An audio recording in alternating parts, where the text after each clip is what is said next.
వాటిని మా హృదయమందు భద్రము చేసుకుని ఆ మాటల ప్రకారము జీవించడానికి మీరు మాకు సహాయము చేయమని ప్రార్థన చేయుచున్నాను. ತಂದೆ, ನೀವು ಮಾತನಾಡುವಾಗ ಆ ಎಲ್ಲಾ ಮಾತುಗಳನ್ನು ನಾವು ಕಿವಿಯಾರೆ ಕೇಳಿ ಅದರಂತೆ ನಡೆಯಲಿಕ್ಕೆ ನಮ್ಮೆಲ್ಲರಿಗೂ ಸಹಾಯ ಮಾಡಬೇಕೆಂದು ಪ್ರಾರ್ಥಿಸಿಕೊಳ್ತೇನೆ. నా తండ్రి, చేరి ఉన్న ప్రతి బిడ్డను పరిశుద్ధాత్మతో నింపమని వేడుకుంటూ ఉన్నాను. ಕೂಡಿ ಬಂದಿರುವಂತ ಪ್ರತಿಯೊಬ್ಬರನ್ನು ಪರಿಶುದ್ಧಾತ್ಮನಿಂದ ತುಂಬಿಸಬೇಕೆಂದು ಪ್ರಾರ್ಥಿಸುತ್ತೇನೆ. నా తండ్రి, నన్ను కూడా మీ కరుణాహస్తములోనికి తీసుకొనమని ప్రార్థన చేయుచున్నాను. నన్నನ್ನು ಕೂಡ ನಿನ್ನ ಕರುಣೆ ಹಸ್ತಕ್ಕೆ ತೆಗೆದುಕೊಳ್ಳಿ ಎಂಬುದಾಗಿ ಪ್ರಾರ್ಥನೆ ಮಾಡ್ತೇನೆ. మీ పరిశుద్ధాత్మతో మెండుగా నింపమని ప్రార్థన చేయుచున్నాను. పరిశుద్ధాత్మనిಂದ ನೀನು ತುಂಬಿಸಬೇಕೆಂದು ಪ್ರಾರ್ಥಿಸುತ್ತೇನೆ. నా హృదయమందును నా నోటి యందును మీ జీవ మాటలు ఉంచమని ప్రార్థన చేయుచున్నాను. ನನ್ನ ಹೃದಯದಲ್ಲಿ ಆಗಲಿ ನನ್ನ ಬಾಯಲ್ಲಿ ಆಗಲಿ ನಿನ್ನ ಜೀವದ ಮಾತುಗಳನ್ನು ಇಡಬೇಕೆಂದು ಪ್ರಾರ್ಥಿಸುತ್ತೇನೆ. అయ్యా, నీ మాటలు పలకడానికి కావలసినటువంటి వాక్ శక్తిని ప్రసాదించి ఈ సమయమందు మీరు మాట్లాడి మీరే మహిమ ఘనత ప్రభావములు పొందమని జీవము కలిగిన యేసు నామములో అడిగి వేడుకుంటూ ఉన్నాను మా ప్రియ పరలోకపు తండ్రి. ನಿನ್ನ ಮಾತುಗಳಿಗೆ ಬೇಕಾದಂತ ಬಲವನ್ನು ಕೊಡಬೇಕೆಂದು ನನ್ನನ್ನು ನಿನ್ನ ಕಡೆಗೆ ಒಪ್ಪಿಸಿಕೊಡ್ತಾ ನೀವೇ ನಡೆಸಬೇಕೆಂದು ಯೇಸು ಕ್ರಿಸ್ತ ನಾಮದಲ್ಲಿ ಪ್ರಾರ್ಥಿಸಿ ಬೇಡಿಕೊಳ್ಳುತ್ತೇವೆ ಪರಲೋಕ ತಂದೆ. ఆమేన్. గడిచినటువంటి కొన్ని వారాల నుంచి వివాహాల గురించి మనందరము కూడా నేర్చుకుంటూ ఉండి ఉన్నాం. గతిసిదంత ಕೆಲವು వారాಗಳಿಂದ వివాహದ ಕುರಿತಾಗಿ ನಾವು ಕಲಿತುಕೊಳ್ತಾ ಇದ್ದೇವೆ. వివాహ వ్యవస్థలోనికి అడుగు పెట్టబోయే ముందు ఎలా ఉండాలి, వివాహ వ్యవస్థలోనికి అడుగు పెట్టిన తర్వాత ఏ రకముగా ఉండాలి అనేది మనం నేర్చుకుని ఉన్నాము. వివాహದ ಮುಂಚಿತವಾಗಿ ಯಾವ ವಿಧವಾಗಿ ಇರಬೇಕು, ವಿವಾಹ ಆದ ನಂತರ ಯಾವ ವಿಧವಾಗಿ ಇರಬೇಕೆಂಬುದಾಗಿ ನಾವು ಕಲಿತುಕೊಳ್ತಾ ಇದ್ದೇವೆ. భర్త ఏ రీతిగా ఉండాలి, భార్య ఏ రీతిగా ఉండాలి అనేది మనం నేర్చుకుని ఉన్నాం. ಗಂಡ ಯಾವ ರೀತಿಯಾಗಿ ಇರಬೇಕು, ಎಂತಿ ಯಾವ ರೀತಿಯಾಗಿ ಇರಬೇಕೆಂಬುದಾಗಿ ಕಲಿತುಕೊಳ್ತಾ ಇದ್ದೇವೆ. ఎన్ని కష్టాలు వచ్చినా, ఎన్ని శ్రమలు వచ్చినా, ఎలాంటి పరిస్థితులు ఎదురైనా కూడా ఎంతగానో వారిద్దరు కూడా కలిసిమెలిసి జీవించాలని మనందరము కూడా నేర్చుకుని ఉన్నాం. ಎಷ್ಟೇ ಕಷ್ಟ ಬಂದರೂ, ನಷ್ಟ ಬಂದರೂ, ದುಃಖ ಬಂದರೂ ಜೊತೆಯಲ್ಲೇ ಜೀವಿಸಬೇಕೆಂಬುದಾಗಿ ನಾವೆಲ್ಲರೂ ಕೂಡ ಕಲಿತುಕೊಂಡು మన పితరుల వంటి అబ్రహాము గారు, ఇస్సాకు గారు, యాకోబు గారి యొక్క కుటుంబాల గురించి కూడా మనం ఎంతగానో నేర్చుకుని ఉన్నాం.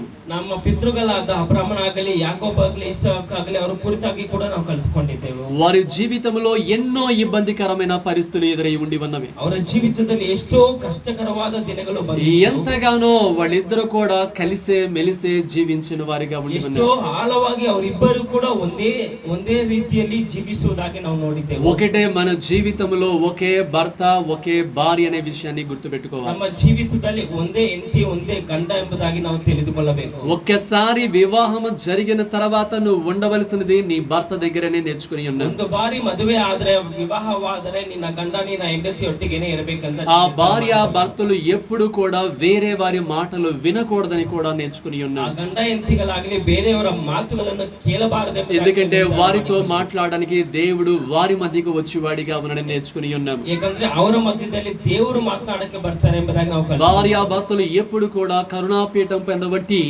ఎంతగానో ఆ కేరూబుల వలె ఉండాలని మనం నేర్చుకుని ఉన్నాం. ಎಷ್ಟೋ ಆಳವಾಗಿ ಆ ಗಂಡ ಹೆಂಡತಿಯರಿಬ್ಬರು ಆ ಕಿರುಬಿನ ರೀತಿಯಲ್ಲಿ ಅವರ ಮಧ್ಯದಲ್ಲಿ ಇರಬೇಕೆಂಬುದಾಗಿ ಇಷ್ಟಪಡ್ತಾರೆ. అనారోగ్యముతో ఉన్నారని చెప్పేసి విడిచిపెట్టకూడదని, ಅನಾರೋಗ್ಯದಲ್ಲಿ ಇದ್ದಾರೆ ಎಂಬುದಾಗಿ ಬಿಟ್ಟು ಬಿಡದೆ, లేదంటే బిడ్డల్ని కనలేదని చెప్పేసి విడిచిపెట్టే వారిగా ఉండకూడదని, ಇಲ್ಲಂದ್ರೆ ಮಕ್ಕಳನ್ನು ಉಳಿಸಿಲ್ಲ ಎಂಬುದಾಗಿ ಬಿಟ್ಟು ಬಿಡದೆ, లేదంటే నన్ను దూషిస్తూ ఉన్నది, వ్యతిరేకంగా మాట్లాడుతుంది, నా హృదయానికి బాధ కలుగుతుందని ఈ కారణాలను బట్టి విడిచిపెట్టకూడదని కూడా మనం నేర్చుకుని ఉన్నాం. ಇಲ್ಲವಾದರೆ ನನ್ನ ದೂಷಿಸ್ತಾ ಇದ್ದಾರೆ, ನನ್ನನ್ನು ಬೈತಾ ಇದ್ದಾರೆ ಎಂಬುದಾಗಿ ಈ ಕಾರಣಗಳಿಂದಾಗಿ ಕೂಡ ನಾವು ಬಿಟ್ಟು ಬಿಡಬಾರದು. ప్రతి భర్త కూడా తన భార్యతో సంతోషముగా గడపాలని నేర్చుకుని ఉన్నాం. ಪ್ರತಿಯೊಂದು ಗಂಡ ಹೆಂಡತಿಯರು ಕೂಡ ಸಂತೋಷವಾಗಿ ಜೀವನ ಮಾಡಬೇಕು. ప్రతి భార్య కూడా ఎంతగానో భర్తకే లోబడి జీవించాలని మనం నేర్చుకుని ఉన్నాం. ಹೆಂಡತಿ ಕೂಡ ಗಂಡನಿಗೆ ಅಧೀನರಾಗಬೇಕೆಂಬುದಾಗಿ ನಾವು ಕಲಿತು ఈ రోజు కూడా ఒక కుటుంబము గురించి, ఇద్దరు భార్య భర్తల గురించి మనము తెలుసుకోబోతూ ఉండి ఉన్నాం. ಈ ದಿನವೂ ಕೂಡ ಒಂದು ಕುಟುಂಬದ ಕುರಿತಾಗಿ, ಒಂದು ಗಂಡ ಹೆಂಡತಿಯರ ಕುರಿತಾಗಿ ನಾವು ఎందుకంటే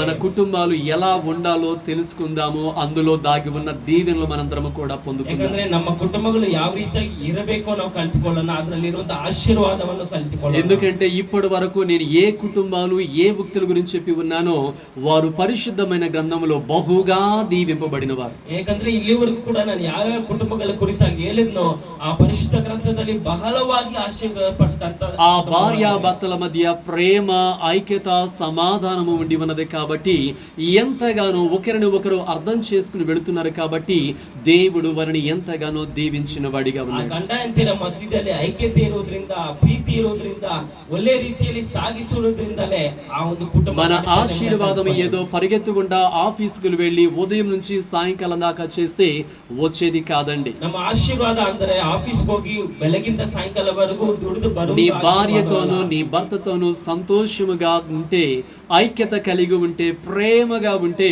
అదే ఆశీర్వాద రూపంలో మారుతుందని దేవుని యొక్క వాక్యము చెబుతుంది. ಗಂಡನ ಬಲಿ ಆಗಲಿ ಹೆಂಡತಿ ಬಲಿ ಆಗಲಿ ಸಂತೋಷದಿಂದ ಇರುವಾಗ, ಐಕ್ಯತೆಯಿಂದ ಇರುವಾಗ ಅದೇ ದೊಡ್ಡ ಆಶೀರ್ವಾದ ಎಂಬುದಾಗಿದೆ. నిన్న కూడా ఉపవాస ప్రార్థనలో కొన్ని మాటలు మేము నేర్చుకుని ఉన్నాం. నిన్నే కూడా ఉపవాಸ ప్రార్థನೆಯಲ್ಲಿ ಕೆಲವು ಮಾತುಗಳನ್ನು ಕಲಿತುಕೊಂಡೆವು. వాక్యము గనక మన హృదయాలలో భద్రము చేసుకుంటే ఈ వాక్యము ఏ ఏ సమయాలలో నీకు ఏది కావాలో అది ఆ రీతిగా మారుతుందని అంతకుముందు నేర్చుకున్నాము.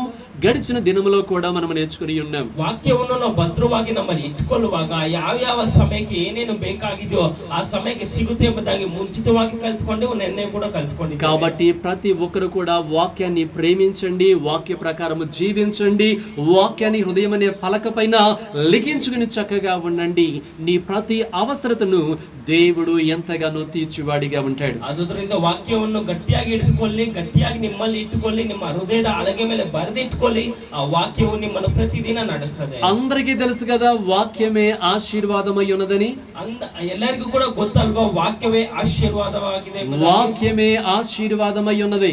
ವಾಕ್ಯವೇ ಆಶೀರ್ವಾದವಾಗಿದೆ. బంగారములో వాక్యము ఉన్నది, ಬಂಗಾರದಲ್ಲಿ ವಾಕ್ಯವಿದೆ, వెండిలో వాక్యము ఉన్నది, ಆ ಬೆಳ್ಳಿಯಲ್ಲಿ ವಾಕ್ಯವಿದೆ, భూమిలో వాక్యము ఉన్నది, ಈ ಭೂಮಿಯಲ್ಲಿ ವಾಕ್ಯವಿದೆ. దేవుడు నీకు ఇచ్చిన ఉద్యోగములో వాక్యము ఉండి ఉన్నది. ದೇವರು ನೀನು ಕೊಟ್ಟಿರುವಂತ ఈ రోజు నీ కంటికి ఏది ఆశీర్వాదం అని కనపడుతుందో అందులో దేవుని యొక్క వాక్యము దాగి ఉన్నది. ಈ ದಿನ ನಿನಗೆ ಯಾವುದು ಆಶೀರ್ವಾದ ಎಂಬುದಾಗಿ ತಿಳಿತಾ ಇದೆಯೋ ಅದರಲ್ಲಿ ಕೂಡ సంగమ అర్థమవుతుందా? ఈ లోకములో నీ కంటికి కనపడుతున్న ప్రతి శ్రేష్టమైన దానిలో దేవుని యొక్క వాక్యము దాగి ఉన్నది. ಸಭೆಯ ಅರ್ಥವಾಗ್ತಿದ್ಯಾ? ಈ ಲೋಕದಲ್ಲಿ ನಿನ್ನ ಕಣ್ಣ ಮುಂದೆ ಇರುವಂತ ಪ್ರತಿಯೊಂದು ವಿಷಯದಲ್ಲಿ ಕೂಡ ದೇವರ ವಾಕ್ಯವು ఎందుకంటే అవన్నీ కూడా వాక్యము ద్వారా నిర్మితమై ఉన్నవి కాబట్టి ಅವೆಲ್ಲವೂ ಕೂಡ ವಾಕ್ಯದ ಮೂಲಕವಾಗಿಯೇ ನಿರ್ಮಿತವಾಗಿದೆ. వాక్యము లేకుండా అవి లేవు.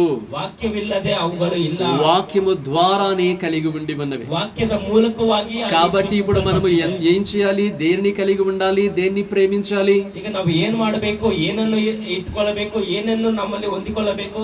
ఒట్టి బంగారాన్ని, వెండిని, భూముల్ని, వాటిని వీటినా, లేదంటే ఎంతగానో దానిలో దాగి ఉన్నటువంటి వాక్యాన్ని గట్టిగా పట్టుకోవాలా? ಬಂಗಾರವ, ಬೆಳ್ಳಿಯ, ಈ ಭೂಮಿಯ ಇಲ್ಲ ಅದರಲ್ಲಿ ಇರುವಂತ ವಾಕ್ಯವನ್ನು ನಾವು ಗಟ್ಟಿಯಾಗಿ ಇಟ್ಕೊಳ್ಳಬೇಕು. బైబిల్ ఒకటే చెప్తుంది, వాక్యాన్ని అమితముగా ప్రేమించండి అని. ಪರಿಶುದ್ಧ ಗ್ರಂಥ ಹೇಳ್ತಾ ಇದೆ ವಾಕ್ಯವು ಹೆಚ್ಚಾಗಿ ಕಲಿತುಕೊಳ್ಳಿ ಎಂಬುದಾಗಿ. దేవుడైతే చెప్తున్నాడు, నేను లోకమును ఎంతగానో ప్రేమించాను అంటే. ದೇವರು ಹೇಳ್ತಾ ಇದ್ದಾರೆ ಈ ಲೋಕವನ್ನು ನಾನು ಎಷ್ಟೋ ಪ್ರೀತಿಸಿದ್ದೇನೆ. నీతో నాతో అయితే చెప్తున్నాడు, చూడుము నా అరచేతుల మీద నిన్ను చెక్కుకొని ఉన్నాను అని దేవుడు చెబుతున్నాడు. ನೋಡಿ ನನ್ನ ಕೈಯಲ್ಲಿ ನಿಮ್ಮನ್ನು ಚಿತ್ರೀಕರಿಸಿದ್ದೇನೆ ಎಂಬುದಾಗಿ ದೇವರು ಹೇಳ್ತಾರೆ. దేవుడు అంతగా నిన్ను ప్రేమించిన వాడిగా ఉన్నాడు. ದೇವರು ಅಷ್ಟು ಆಳವಾಗಿ ನಿಮ್ಮನ್ನು మరి వాక్యమై ఉన్నటువంటి దేవుడిని నువ్వు ఎంతగా ప్రేమించుచున్నావు? ಅಂದ್ರೆ ವಾಕ್ಯವಾಗಿರುವಂತ ದೇವರು ನಿಮ್ಮನ್ನು ಎಷ್ಟು ಆಳವಾಗಿ ಪ್ರೀತಿಸ್ತಾ ಇದ್ದಾರೆ. అర్థమవుతున్నదా సంగమ? వాక్యమైనటువంటి దేవుడిని నువ్వు ఎంతగా ప్రేమించుచు ఉన్నావు? ಅರ್ಥವಾಗ್ತಿದೆ ಸಭೆಯ ವಾಕ್ಯವಾಗಿರುವಂತ ದೇವರನ್ನು ಎಷ್ಟು ಮಾತ್ರಕ್ಕೆ ನೀವು ಪ್ರೀತಿಸ್ತಾ ಇದ್ದೀರಾ? వాక్యాన్ని ప్రేమించిన వాళ్ళు ప్రభువు దగ్గరే గడుపుతారు. ವಾಕ್ಯವನ್ನು ಪ್ರೀತಿಸಿದವರು ದೇವರ ಬಳಿಯೇ ಸಮಯವನ್ನು ಕಳೆಯುತ್ತಾರೆ. వాక్యము పట్ల ప్రేమ లేని వాళ్ళు లోకముతో గడుపు వారిగా ఉంటారు. ಆ ವಾಕ್ಯದ ಮೇಲೆ ಪ್ರೀತಿ ಇಲ್ಲದೆ ಇರುವವರು ಈ ಲೋಕದ ಪ್ರಕಾರ నువ్వు దేవునితో గడుపుతున్నావా? దేవుణ్ణి ప్రేమించుచున్నట్లే. ನೀವು ದೇವರಲ್ಲಿ ಸಮಯ ಕಳೀತಾ ಇದ್ದೀರಾ? ದೇವರನ್ನು లోకము దగ్గర ఉంటున్నావా? నువ్వు లోకాన్ని ప్రేమించుచున్నవాడు. ಲೋಕದಲ್ಲಿ ಲೋಕವರ ಆಗಿರ್ತಿದ್ದೀರಾ? ನೀವು ಲೋಕವನ್ನು ಪ್ರೀತಿಸ್ತಾ కాబట్టి నిజముగా దేవుణ్ణి ప్రేమించే విధముగా ఉండాలి. ನಿಜವಾಗ್ಲೂ ದೇವರನ್ನು ಪ್ರೀತಿಸುವವರಾಗಿ ನಾವು ಇರಬೇಕು. ఇందాక చెల్లి చక్కని ఒక మాట చెప్పి ఉండి ఉన్నది. ತಂಗಿ ಒಂದು ಒಳ್ಳೆ ಮಾತನ್ನು ಹೇಳಿದ್ದಾರೆ. ప్రేమలో ఓర్పు ఉంటదని. ಆ ಒಂದು ಪ್ರೀತಿಯಲ್ಲಿ ಸಮಾಧಾನ ఓర్పు. ತಗ್ಗಿಸಿಕೊಳ್ಳುವುದು ಇರ್ತದೆ. ఆ ఓర్పుని ఎంతగానో కలిగి ఉండాలనే దేవుడు చెబుతున్నాడు. ಆ ಒಂದು ತಗ್ಗಿಸಿಕೊಳ್ಳುವುದು ನಮ್ಮಲ್ಲಿ ಇರಬೇಕೆಂಬುದಾಗಿ ఆయన నిన్ను ప్రేమించాడు కాబట్టి అన్ని కూడా నీ జీవితంలో నువ్వు చేసిన వాటన్నిటి కూడా ఓర్చుకుంటున్న వాడిగా ఉన్నాడు. ಅವ್ರು ನಿಮ್ಮನ್ನು ಪ್ರೀತಿಸ್ತಾ ಇರೋದ್ರಿಂದ ನಿನ್ನ ಜೀವಿತ ನಡೆಯುವಂತ ಎಲ್ಲವನ್ನು ಕೂಡ ಸಹಿಸಿಕೊಳ್ತಾ ಇದ್ದಾರೆ. ప్రేమలో ఓర్పు మాత్రమే కాదు, ప్రేమలో త్యాగము ఉండాలి. ಆ ಒಂದು ಪ್ರೀತಿಯಲ್ಲಿ ಸಹಿಸಿಕೊಳ್ಳುವುದು ಮಾತ್ರವಲ್ಲ, మన ప్రభు యొక్క ತ್ಯಾಗವೂ ಇರಬೇಕು. ప్రేమలో త్యాగము ఉండి ఉన్నది. ನಮ್ಮ ದೇವರ ಪ್ರೀತಿಯಲ್ಲಿ ತ್ಯಾಗವು ఈ రోజు నీ ప్రేమలో త్యాగము ఉన్నదా లేదా పరిశీలన చేసి, ಈ ದಿನ ನಿಮ್ಮ ಒಂದು ಪ್ರೀತಿಯಲ್ಲಿ ಆ ತ್ಯಾಗ ఆయన ప్రేమలో త్యాగము ఉన్నది. ಅವರ ಪ್ರೀತಿಯಲ್ಲಿ ತ್ಯಾಗವು మరి ಅಡಗಿಕೊಂಡಿದೆ. నీ ప్రేమలో, దేవుణ్ణి ప్రేమించే ప్రేమలో త్యాగము ఉన్నదా? ನೀವು ದೇವರನ್ನು ಪ್ರೀತಿಸುವಂತ ಪ್ರೀತಿಯಲ್ಲಿ ಅವನ ತ್ಯಾಗ ಅನ್ನೋದು ಇಲ್ಲ. త్యాగము అంటే కొన్ని వాటిని విడిచిపెట్టేయటం. ತ್ಯಾಗವು ಅಂದ್ರೆ ಕೆಲವನ್ನು ಬಿಟ್ಟು ಬಿಡುವ. దేవుణ్ణి ప్రేమించేవారు దేవుని కొరకు కొన్ని విషయాల్ని భూస్థాపితం చేసేసేయాలి. ದೇವರನ್ನು ಪ್ರೀತಿ ಮಾಡುವವರು ದೇವರಿಗೆ ಇಷ್ಟವಾಗದ ಕೆಲವು ಸಂಗತಿಗಳನ್ನು ಬಿಟ್ಟು నేనేం ಬಿಡಬೇಕು. చెబుతున్నానో నా వారికి బాగానే అర్థమవుతుందని అనుకుంటున్నాను. ನಾನು ಏನ್ ಹೇಳ್ತಾ ಇದ್ದೀನೋ ನನ್ನವರಿಗೆ ಚೆನ್ನಾಗಿ ಅರ್ಥವಾಗ್ತಿದೆ ಅಂತ నువ్వు ನಾನು ఏది ಅನ್ಕೊಳ್ತೇನೆ. త్యాగము చేయలేకపోతున్నావో దాన్ని త్యాగము చేయాలి. ನೀವು ಯಾವುದನ್ನು ತ್ಯಾಗ ಮಾಡ್ಲಿಕ್ಕೆ ಆಗ್ತಾ ಇಲ್ವೋ ಅದನ್ನು ప్రభు కొరకు కొన్ని మన ఇష్టాలని అన్నిటిని కూడా భూస్థాపితము చేసే విధముగా ఉండాలి. ದೇವರಿಗೋಸ್ಕರ ನಮ್ಮ ಕೆಲವು ಇಷ್ಟಾರ್ಥಗಳನ್ನು ಬಿಟ್ಟು ಬಿಡಬೇಕು. మనలో ఎన్నో కోరికలు ఉంటవి, ನಮ್ಮಲ್ಲಿ ಎಷ್ಟೋ ಆಶೆಗಳುಂಟು, ఎన్నో ఎన్నో ఆశలు ఎన్నో ఉంటవి. ಎಷ್ಟೋ ಆಶೆಗಳು ನಮ್ಮಲ್ಲಿ ಅಡಗಿಕೊಂಡಿದೆ. మన ఇష్టాల్ని నెరవేర్చుకోవడం కాదు, ನಮ್ಮ ಇಷ್ಟಗಳನ್ನು ನೆರವೇರಿಸುವುದಲ್ಲ, యేసయ్య ఇష్టాన్ని నెరవేర్చే వారముగా మనము ఉండాలి. ಯೇಸು ಕ್ರಿಸ್ತನ ಇಷ್ಟವನ್ನೇ ನೆರವೇರಿಸುವವರಾಗಿ ನಾವಿರಬೇಕು. నువ్వు త్యాగం చేసి ఉన్నావంటే అది ప్రభు నామానికి మహిమ తెచ్చే విధముగా ಒಂದು ఉండాలి. ವೇಳೆ ನೀವು ತ್ಯಾಗವನ್ನು ಮಾಡಿರುವುದಾದ್ರೆ ಅದು ದೇವರ ನಾಮಕ್ಕೆ ಮಹಿಮೆಯನ್ನು ఎందుకంటే ತರ್ತದೆ. మన పితరులు వాళ్ళ జీవితంలో చాలా వాటిని త్యాగం చేసి ఉన్నారు. ಯಾಕಂದ್ರೆ ನಮ್ಮ ಪಿತೃಗಳು ಅವರ ಜೀವಿತದಲ್ಲಿ ಅನೇಕ అంటే ಸಂಗತಿಗಳನ್ನು విడిచిపెట్టేసిన వారిగా ఉండి ఉన్నారు. ಹಾಗಂದ್ರೆ ನೋಡೋದಾದ್ರೆ ಬಿಟ್ಟು ಬಿಡುವವರಾಗಿ ఏది కలిగి ఉండాలో వాటిని కలిగిన వారిగా ఉండి ఉన్నారు. ಯಾವುದನ್ನು ಹೊಂದಿಕೊಳ್ಳಬೇಕಾಗಿದೆಯೋ ಅದನ್ನು ಮಾತ್ರ ಅವರು ಇಟ್ಕೊಂಡವರಾಗಿ కాబట్టి ఈ ప్రేమ వాక్యాన్ని వింటున్న ప్రతి ఒక్కరు కూడా అసలు నిజమైన ప్రేమ ఏంటో తెలుసుకునండి. ಈ ಒಂದು ಪ್ರೀತಿಯ ಒಂದು ವಾಕ್ಯದಲ್ಲಿ ನಿಜವಾದ ಪ್ರೀತಿ ಯಾವುದೆಂಬುದು ఈ రోజు వాక్య భాగాన్ని మనం చూసినట్లయితే లూకా సువార్త 1వ అధ్యాయము 5, 6, 7 వచనాలు ఎవరైనా కూడా బిగ్గరగా చదవండి. ದಿನ ವಾಕ್ಯ ಭಾಗದ ಮೊದಲನೇ ಅಧ್ಯಾಯ ಲೂಕ 1ನೇ ಅಧ್ಯಾಯ 5, 6, 7 ವಚನಗಳನ್ನು ನೋಡಿಕೊಳ್ಳೋಣ. యోధా దేశపు రాజైన హేరోదు దినములలో అబియా తరగతిలోనున్న జకర్యా అను ఒక యాజకుడు ఉండెను. అతని భార్య అహరోను కుమార్తెలలో ఒకటి, ఆమె పేరు ఎలీసబెతు. వీరిద్దరూ ప్రభు యొక్క సకలమైన ఆజ్ఞల చొప్పునను న్యాయ విధుల చొప్పునను నిరపరాధులుగా నడుచుకొనుచు దేవుని దృష్టికి నీతిమంతులై ఉండిరి. ఎలీసబెతు గొడ్రాలైనందున వారికి పిల్లలు లేకపోయిరి, మరియు వారిద్దరూ బహుకాలము గడిచిన వృద్ధులు అయిరి. చాలండి. ఇక్కడ చదవబడినటువంటి వాక్య భాగాన్ని మనం చూసినప్పుడు ఇద్దరు భార్యాభర్తలు కనపడుతున్నట్లు మనం చూస్తా ఉండి ఉన్నాం. ಇಲ್ಲಿ ಓದಿರುವಂತ ವಾಕ್ಯದ ಭಾಗದಲ್ಲಿ ನಾವು ನೋಡಿಕೊಳ್ಳುವಾಗ ಒಂದು ಗಂಡ ಹೆಂಡತಿಯನ್ನು ನಾವು ಕಾಣ್ತೇವೆ. భర్త పేరు జకర్యా అని మనం చూస్తా ఉండి ఉన్నాము. ಗಂಡನ ಹೆಸರು ಜಕರೀನ್ ಎಂಬುದಾಗಿ ನೋಡ್ತೇವೆ. భార్య పేరు ఎలిజబెతు అని మనం చూస్తా ఉండి ఉన్నాం. ಹೆಂಡತಿಯ ಹೆಸರು ಎಲಿಜಬೆತ್ ಎಂಬುದಾಗಿ ನೋಡ್ತಿದ್ದೇವೆ. వీళ్ళందరూ కూడా యాజకత్వంలో ఉన్నటువంటి కుటుంబం అనేది మనకి ఇక్కడ కనబడుతూ ఉండి ఉన్నది. ಇವರೆಲ್ಲರೂ ಕೂಡ ಯಾಜಕತ್ವದಲ್ಲಿ ಬರುವಂತ ಕುಟುಂಬವಾಗಿದ್ದಾರೆ. నిజముగా చెప్పాలి అంటే వీరిద్దరు కూడా దేవుడిని ఎంతగానో అమితముగా ప్రేమించిన వారిగా ఉండి ఉన్నారు. ನಿಜವಾಗಿ ಹೇಳ್ಬೇಕಂದ್ರೆ ಇವರಿಬ್ಬರು ಕೂಡ ದೇವರನ್ನು ಎಷ್ಟೋ ಆಳವಾಗಿ ಪ್ರೀತಿಸುವವರಾಗಿದ್ದಾರೆ. ఎంతగానో ప్రేమించిన వారిగా ఉండి ఉన్నారు. ಎಷ್ಟೋ ಹೆಚ್ಚಾಗಿ ಪ್ರೀತಿಸುವವರಾಗಿದ್ದಾರೆ. దేవుడే తన ప్రణాళికను బట్టి వీరి యొక్క వివాహాన్ని కూడా జరిగించిన వాడిగా ఉన్నారు. ದೇವರೇ ಅವರ ಚಿತ್ತಾನುಸಾರವಾಗಿ ಇವರ ಮದುವೆಯನ್ನು ಮಾಡಿದ್ದಾರೆ. వివాహము జరిగిన దగ్గర నుంచి ఈ యొక్క మాటలు రాయబడిన దగ్గర వరకు కూడా ఎంతగానో వాళ్ళిద్దరు కూడా కలిసిమెలిసి జీవించిన వారిగా ఉండి ఉన్నారు. ವಿವಾಹ ನಡೆದಂದಿನಿಂದ ಈ ವಾಕ್ಯಗಳನ್ನು ಬರೆಸಲ್ಪಟ್ಟವರೆಗೆ ಕೂಡ ಅವರು ಅನ್ಯೋನ್ಯತೆಯಲ್ಲಿ ನಡೆದವರಾಗಿದ್ದರು. వారు వారి మధ్య దేవుణ్ణి ఎంతగానో పెట్టుకున్న వారిగా ఉండి ఉన్నారు. ಅವರ ಮಧ್ಯದಲ್ಲಿ ದೇವರನ್ನು ಎಷ್ಟು ಆಳವಾಗಿ ಇಟ್ಟವರಾಗಿದ್ದರು. అనగా దేవుని దేవుని యొక్క వాక్యాన్ని వాళ్ళు కలిగిన వారిగా ఉండి ఉన్నారు. ಮತ್ತೆ ದೇವರ ವಾಕ್ಯವನ್ನು ಅವರ ಜೀವಿತದಲ್ಲಿ ಹೊಂದಿಕೊಂಡವರಾಗಿದ್ದರು. వీరిద్దరు కూడా ఏం చేసిన వారిగా ఉన్నారు అంటే 4 విషయాలు ఇక్కడ ఈ వాక్య భాగంలో మనకి కనపడుతూ ఉండి ఉన్నవి. ಇವರಿಬ್ಬರು ಕೂಡ ಏನು ಮಾಡಿದವರಾಗಿದ್ದಾರೆ ಅಂದ್ರೆ 4 ವಿಷಯಗಳನ್ನು ಈ ಒಂದು ವಾಕ್ಯ ಭಾಗದಲ್ಲಿ ನೋಡ್ತೇವೆ. మనం మామూలుగా చూసినప్పుడు ఇశ్రాయేలు ఐగుప్తు దేశం నుంచి కనాను దేశానికి వెళుతున్నప్పుడు మార్గ మధ్యములో మోషే గారి ద్వారా దేవుడు కొన్ని ఆజ్ఞలు, శాసనాలు, కట్టడలు, న్యాయ విధులు ఎంతగానో అనుగ్రహించిన వాడిగా ఉన్నట్లు మనం చూస్తా ఉండి ఉన్నాం. ನೋಡುವಾಗ ಇಸ್ರಾಯೇಲರು ಕನಾನ್ ದೇಶಕ್ಕೆ ಹೋಗುವಾಗ ಅನೇಕ ಒಂದು ದಾರಿ ಮಧ್ಯದಲ್ಲಿ ಅನೇಕ ಆಜ್ಞೆಗಳನ್ನು ಕೊಟ್ಟಿರುವುದನ್ನು ನೋಡ್ತೇವೆ. అంటే దేవుడు తాను ప్రేమించిన ప్రజలకు తన యొక్క మాటలని అనుగ్రహించిన వాడిగా ఉన్నాడు. ಹಾಗಾಗಿ ನೋಡೋದಾದ್ರೆ ದೇವರು ತನ್ನ ಪ್ರಜೆಗಳನ್ನು ಪ್ರೀತಿಸುವವರ ಮಕ್ಕಳಿಗೆ ಅನೇಕ ಮಾತುಗಳನ್ನು ಕೊಟ್ಟಿರುವುದನ್ನು ఆనాడు ప్రభు ఆ మాటలు ఇచ్చినప్పుడు అందరితో కూడా ఇదే చెప్పిన వాడిగా ఉన్నాడు. ಆ ದಿನ ದೇವರವರ ಮಾತುಗಳನ್ನು ಕೊಡುವಾಗ ಇದನ್ನೇ ಹೇಳುವುದವರಾಗಿದ್ದಾರೆ. ఇది నేను మిమ్మల్ని ప్రేమించి మీకు అనుగ్రహించుతున్నటువంటి మాటలు కాబట్టి ఈ మాటలకు మీరు అనుకూలముగా మీరు వెళ్ళాలి, కానీ ఈ మాటల్ని మీరకూడదని దేవుడు చాలా స్పష్టంగా చెప్పిన వాడిగా ఉండి ఉన్నాడు. ಪ್ರೀತಿಸಿ ಈ ಮಾತುಗಳನ್ನು ಕೊಡ್ತಿರೋದ್ರಿಂದ ಈ ಮಾತುಗಳನ್ನು ಕೇಳಿ ಹೋಗಬೇಕೆ ಹೊರತು ಇದನ್ನು ಬಿಟ್ಟು ನೀವು ಅತಿ ಮೀರಿ ಹೋಗಬಾರದೆಂಬುದಾಗಿ ದೇವರು మీరు నా మాటలు దాటి వెళ్ళిన ఎడల నిశ్చయముగా శాపగ్రస్తులుగా మారతారని కూడా దేవుడు చెప్పిన వాడిగా ఉన్నాడు. ನೀವು ನನ್ನ ಮಾತುಗಳನ್ನು ಮೀರಿ ಬಿಟ್ಟು ಹೋಗುವುದಾದ್ರೆ ನೀವು ಶಾಪಗ್ರಸ್ತರಾಗ್ತೀರೆಂಬುದಾಗಿ మీరు నా మాట యందు నిలకడగా నిలిచి ఉన్న ఎడల అనేక మందికి ఆశీర్వాదకరముగా మారతారని కూడా దేవుడు చెప్పి ఉండి ఉన్నాడు. ನನ್ನ ಮಾತುಗಳನ್ನು ಕೇಳಿ ಕೈಗೊಳ್ಳುವುದಾದ್ರೆ ಅನೇಕರಿಗೆ ಆಶೀರ್ವಾದಕರವಾಗಿ ಮಾರ್ಪಡ್ತೀರೆಂಬುದಾಗಿ ಕೂಡ ಹೇಳಿದ್ದಾರೆ. మొదటి రోజు చాలా స్పష్టంగా చెప్పి ఉన్నాడు. ಮೊದಲನೇ ದಿನ ಸ್ಪಷ್ಟವಾಗಿ ಹೇಳಿದ್ದಾರೆ. వింటే ఆశీర్వాదకరము, ನೀವು ಕೇಳುವುದಾದ್ರೆ ನಿಮಗೆ ಆಶೀರ್ವಾದ, దాటి వెళితే శాపగ్రస్తులని చెప్పిన వాడిగా ఉండి ఉన్నాడు. ಮಾತುಗಳನ್ನು ಕೇಳದೆ ಹೋದ್ರೆ ఇది ఇశ్రాయేలు యొక్క ప్రజలందరికీ కూడా దేవుడు చెప్పిన వాడిగా ఉండి ఉన్నాడు. ಇಸ್ರಾಯೇಲ್ ಎಲ್ಲಾ ಜನರಿಗೆ ಹೇಳಿದಂತ ಮಾತಾಗಿದೆ. కాబట్టి ఆనాడు దేవుడిచ్చినటువంటి ఆ మాటలని అందరూ కూడా గైకొనవలసిన వారై ఉండి ఉన్నారు. ಆ ದಿನ ದೇವರು ಕೊಟ್ಟಂತ ಮಾತುಗಳಲ್ಲಿ ಪ್ರತಿಯೊಬ್ಬರು ಕೂಡ ಅದನ್ನು ತಾಚು ತಪ್ಪದೆ ಮಾಡಬೇಕಾಗಿತ್ತು. ఆనాడు మోషే గారు స్వయముగా ఆ మాటలు తీసుకువచ్చి ఇశ్రాయేలుకి వినిపించిన తర్వాత ఆ మాటలు విన్నవాళ్ళు, దేవుని కార్యాలను చూసినటువంటి వారిలో చాలా మంది ఆ మాటలకు భయపడిపోయి ఆ ఆజ్ఞలకు, కట్టడలకు, శాసనాలకు, న్యాయ విధులకి లోబడి జీవించిన వారిగా ఉండి ఉన్నారు. ಆ ದಿನ ಮೋಶೆ ಸ್ವತಃವಾಗಿ ಆ ಮಾತುಗಳನ್ನೆಲ್ಲ ಆ ಜನರ ಮುಂದೆ ಹೇಳಲ್ಪಡುವಾಗ ಆ ಮಾತುಗಳನ್ನು ಕೇಳಿ ಜನರು ಸಹ భయపట్టు ಅದಕ್ಕೆ అధీనరాದರು. అయితే వారిలో కొంతమంది దేవుడిని చూచి, దేవుని యొక్క మహిమ కార్యాలను చూచి, ఎంతగానో దేవుని యొక్క వెలుగును, ఆ మేఘస్తంభాన్ని అన్ని కూడా చూసినటువంటి వాళ్ళు ఈ మాటలు విని కూడా ఆ మాటల్ని దాటి వెళ్ళి పాపము చేసి ఉన్నారు.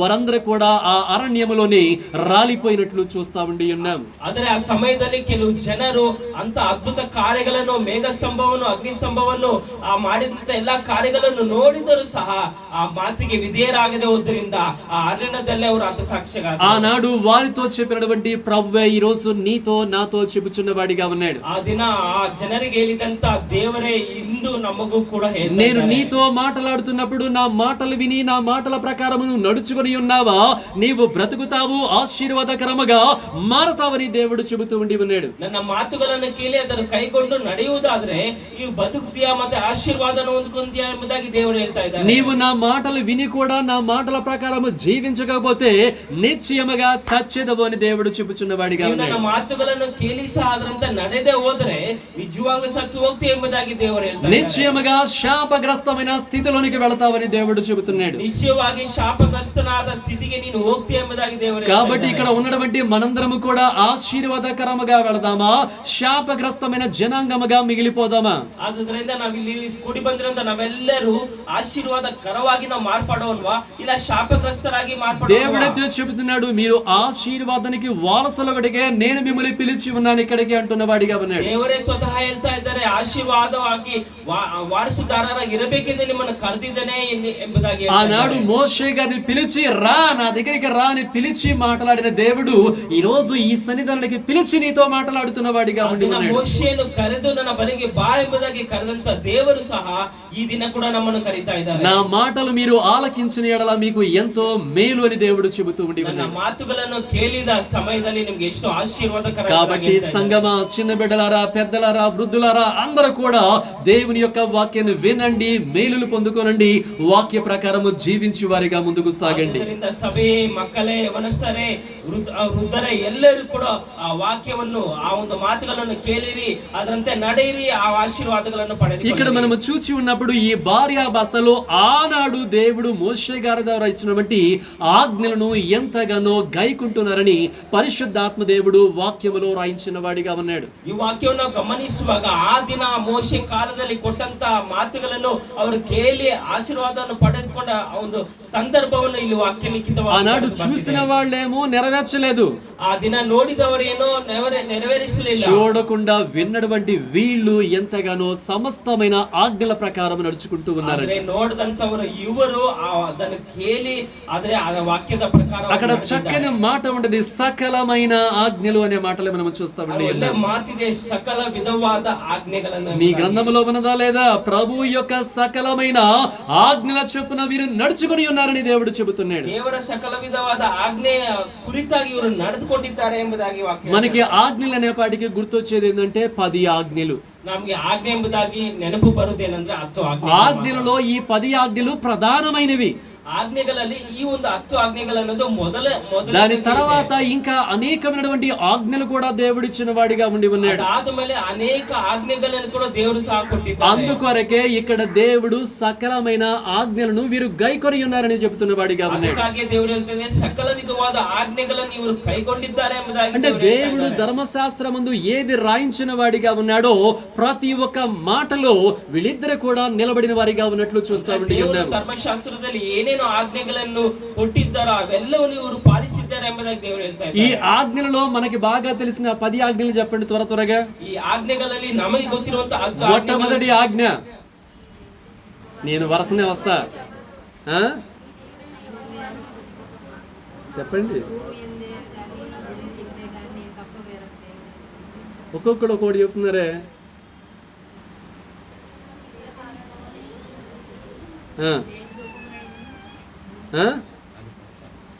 అయ్యా ఇలా అడిగితే ఎలాగయ్యా, నువ్వేదో చెప్పుకెళ్ళయ్యా అంటారా? 10 ఆజ్ఞలు మనకు వరుసనే గుర్తున్నట్లా. ఓకేనండి. ఆ 10 ఆజ్ఞలను ఎంతగానో వీళ్ళు గైకుంటున్న వారిగా ఉన్నారు. 10 ఆజ్ఞలను ಎಷ್ಟು ಆಳವಾಗಿ ಇವರು దాని తర్వాత వచ్చిన ఆజ్ఞల్ని గైకుంటూ ఉన్నారు. దాని తర్వాత సకల విధములైనటువంటి న్యాయ విధుల చొప్పున కూడా నడుచుకుంటూ ఉన్నారంట. ఆదಮೇಲೆ సకల విధವಾದ న్యాయ విధిಗಳನ್ನು, ఏది న్యాయానికి అనుకూలమో ఆ న్యాయ విధుల్ని గైకుంటూ ఎంతగానో ముందుకు సాగుతున్న వారిగా ఉండి ఉన్నారంట. ಯಾವುದು ನ್ಯಾಯಕ್ಕೆ ಸರಿಯಾಗಿದೆಯೋ ಅದನ್ನು ಕೂಡ ಅವರು ತೆಗೆದುಕೊಂಡು. మూడవదిగా దేవుని ఎదుట నిరపరాధులుగా జీవిస్తూ ఉండి ఉన్నారంట. ಮೂರನೇದಾಗಿ ದೇವರ ಮುಂದೆ ಅವರು ನಿರಪರಾಧಿಯಾಗಿ ಜೀವಿಸ್ತಾ ಇದ್ದಾರೆ. నిరపరాధులు అంటే ఏంటండి అర్థము? నిరపరాధి ಎಂಬುದಾಗಿ ಅಂದ್ರೆ ಏನು ಅರ್ಥ? కాసేపు మాట్లాడుకోండి, కాసేపు నవ్వుకోండి. ಸ್ವಲ್ಪ ಮಾತಾಡ್ಕೊಳ್ಳಿ. మీ నవ్వులు అయిన తర్వాతే మనం వాక్యంలోకి వెళ్దాం.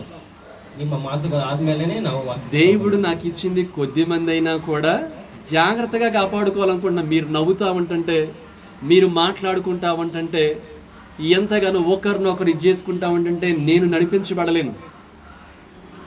చెప్పు. ನೀವು ಮಾತಾಡ್ತಾ ಇದ್ರೆ, ನೀವು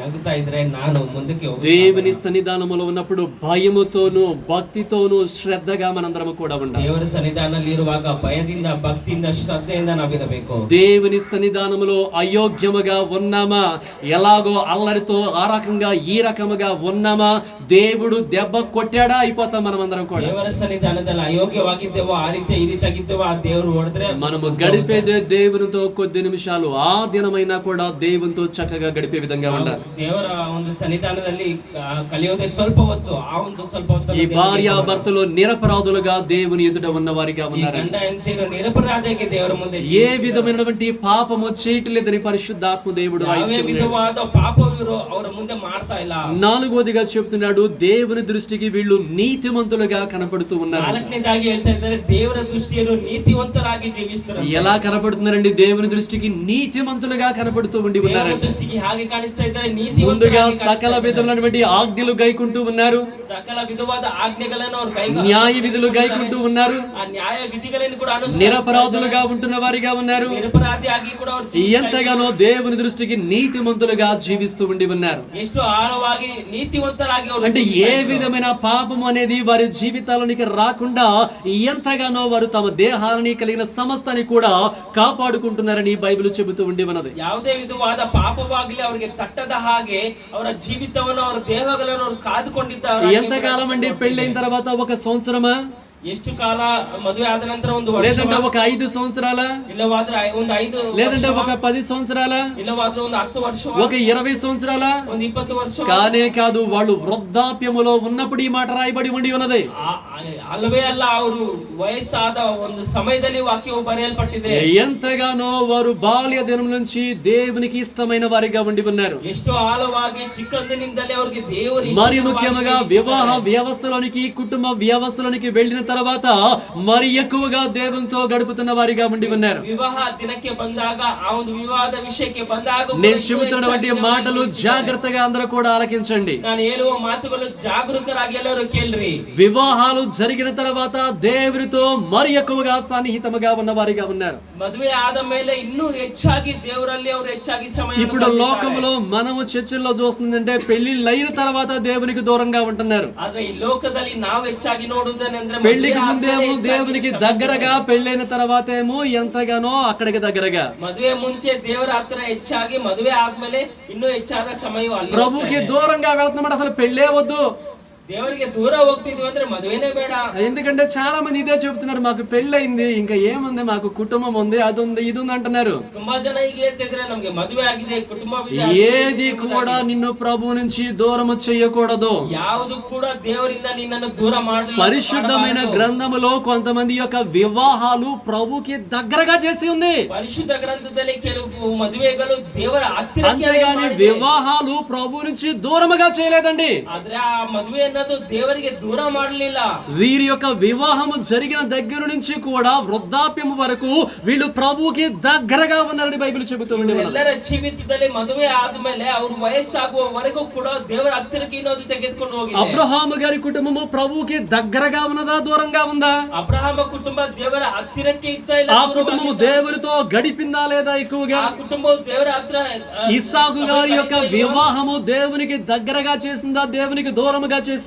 ಇಸಾಕ ಕುಟುಂಬ ಕೂಡ ದೇವರ ಹತ್ತಿರಕ್ಕೆ ಮಾಡ್ತಾ ಇಲ್ಲ, ದೂರ. యాకోబు గారు వివాహ వ్యవస్థలోనికి, కుటుంబ వ్యవస్థలోనికి వెళ్ళిన తర్వాత దేవునికి దూరముగా వెళ్ళాడా, దేవునికి ఇంకా దగ్గరగా వచ్చాడా? ಆ ಮದುವೆ ಸಮಯಕ್ಕೆ ಬಂದಾಗ, ಆ ಒಂದು ಕುಟುಂಬದ ಸಂಬಂಧಕ್ಕೆ ಬಂದಾಗ ಅವರು ದೇವರ ಹತ್ತಿರಕ್ಕೆ ಹೋದ್ರು. వీళ్ళ వివాహాలు జరిగిన తర్వాత ఇంకా ఎక్కువగా ప్రభుతో ఉన్నారు. ಇವರು ಮದುವೆ ಆದ ಮೇಲೆ ಇನ್ನೂ ದೇವರ ಹತ್ತಿರ భార్యతో, భర్తతో, బిడ్డలతో ప్రభుతో ఎక్కువగా గడిపిన వారిగా ఉండి ఉన్నారు. ಗಂಡ ಹೆಂಡತಿರ ಮಕ್ಕಳ ಮಧ್ಯದಲ್ಲಿ ಮತ್ತೆ ದೇವರ ಮಧ್ಯದಲ್ಲಿ ಇನ್ನೂ ಹೆಚ್ಚಾಗಿ దేవుడు కోరుకుంటున్నది కూడా ఇదేనండి. ನಾ ಹೇಳ್ತಾ ಇರೋದು ప్రతి కుటుంబము, ప్రతి భార్య, ప్రతి భర్త, ప్రతి బిడ్డలు అందరూ కూడా కుటుంబ సమేతముగా దేవుని సన్నిధానములో ఉండి పరిచర్య చేసే విధముగా ఉండాలని దేవుడు కోరుకుంటూ ఉన్నాడు. ಕುಟುಂಬವಾಗಲಿ, ಗಂಡ ಹೆಂಡತಿರಾಗಲಿ, ಮಕ್ಕಳಾಗಲಿ ಕುಟುಂಬ ಸಮೇತವಾಗಿ ದೇವರ ಸನ್ನಿಧಾನಕ್ಕೆ ಬಂದ ಹೆಚ್ಚಾದ ప్రభుకి సమీపముగా ఉండాలనుకుంటా ದೇವರ ಹತ್ತಿರಕ್ಕೆ ನಾವು ಹೋಗಬೇಕು. కాబట్టి రీసెంట్ గా పెళ్ళైన వాళ్ళు ఎంత ప్రభుకి దగ్గరగా ఉంటారో రాబోయే దినాల్లో చూడబోతున్నాం.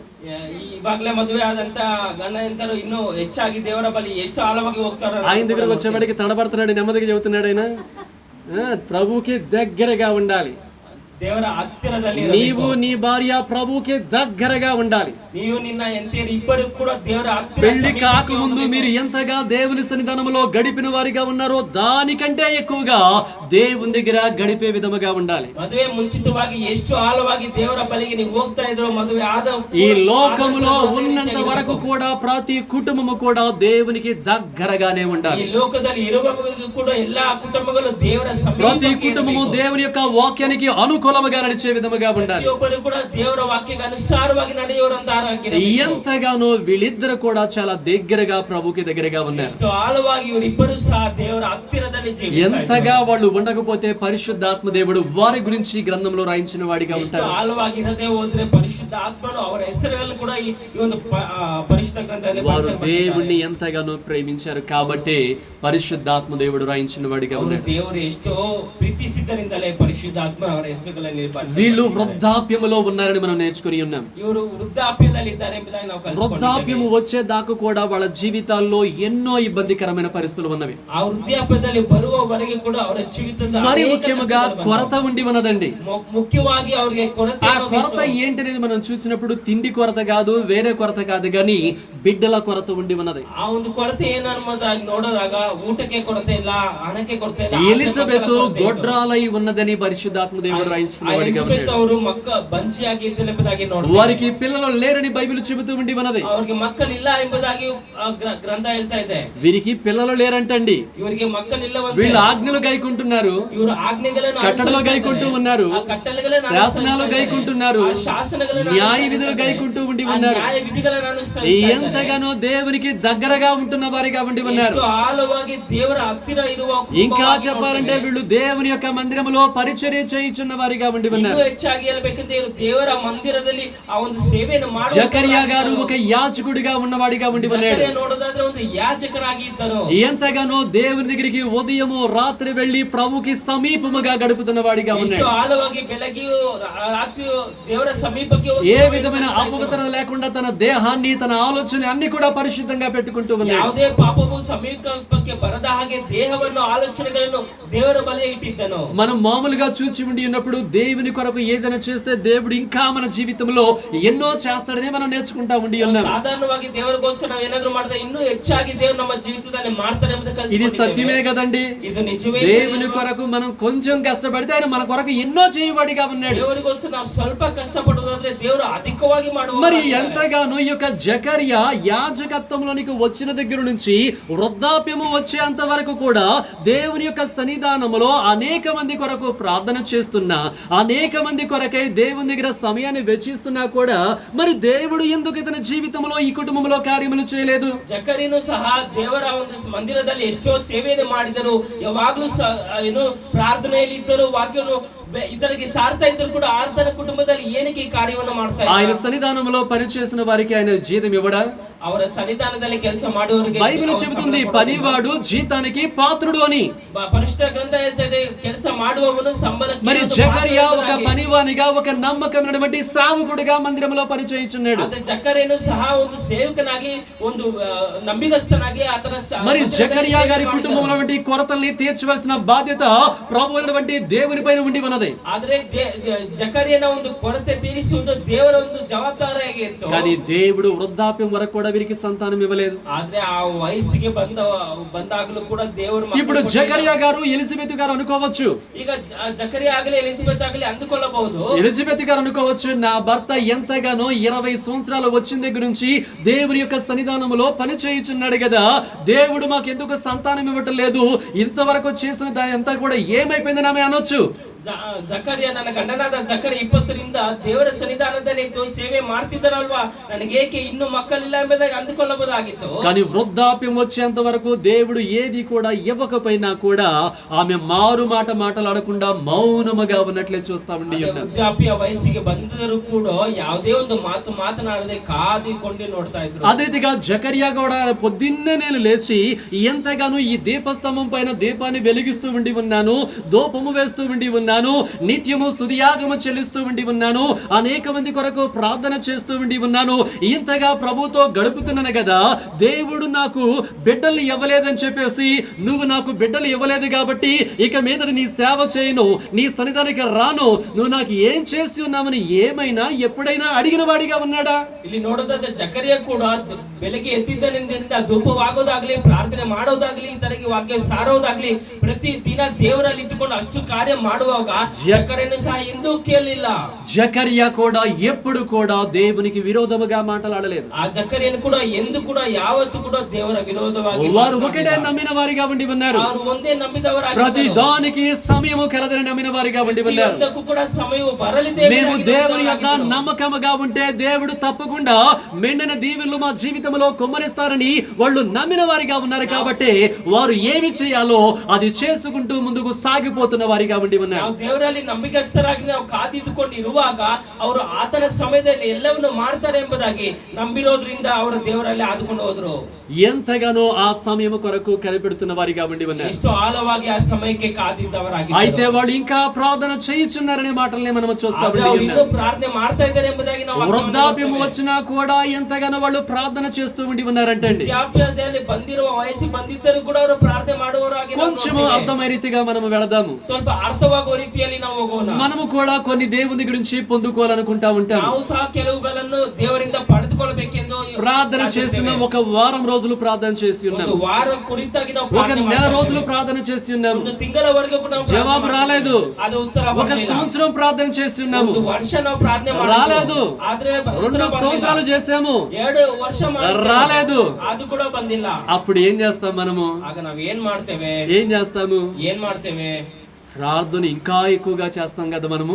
ప్రార్థన ಇನ್ನೂ ಹೆಚ್ಚಾಗಿ ಮಾಡ್ತೇವೆ. ఇంకా మోకాళ్ళ మీద నిలబడతాము కదా మనము. ಇನ್ನು ಮೊಣಕಾಲೂರಿ 2 చేతులు పైకెత్తుతాము కదా. 2 కైಗಳನ್ನು ಮೇಲಕ್ಕೆತ್ತೀವಲ್ಲ. అవును కదా కదా. ಹೌದಲ್ವಾ? ఏం చేస్తాం? ಏನ್ ಮಾಡ್ತೀವಿ? ఏం రుబాబు చేస్తున్నా వాళ్ళ పైన? జ్ఞాపకం చేసుకోనండి, ఇక్కడ వీళ్ళు ప్రార్థనే చేస్తూ ఉన్నారు. జ్ఞాపక ಮಾಡಿಕೊಳ್ಳಿ, ಇಲ್ಲಿ ప్రార్థన చేయటము మానలేదు.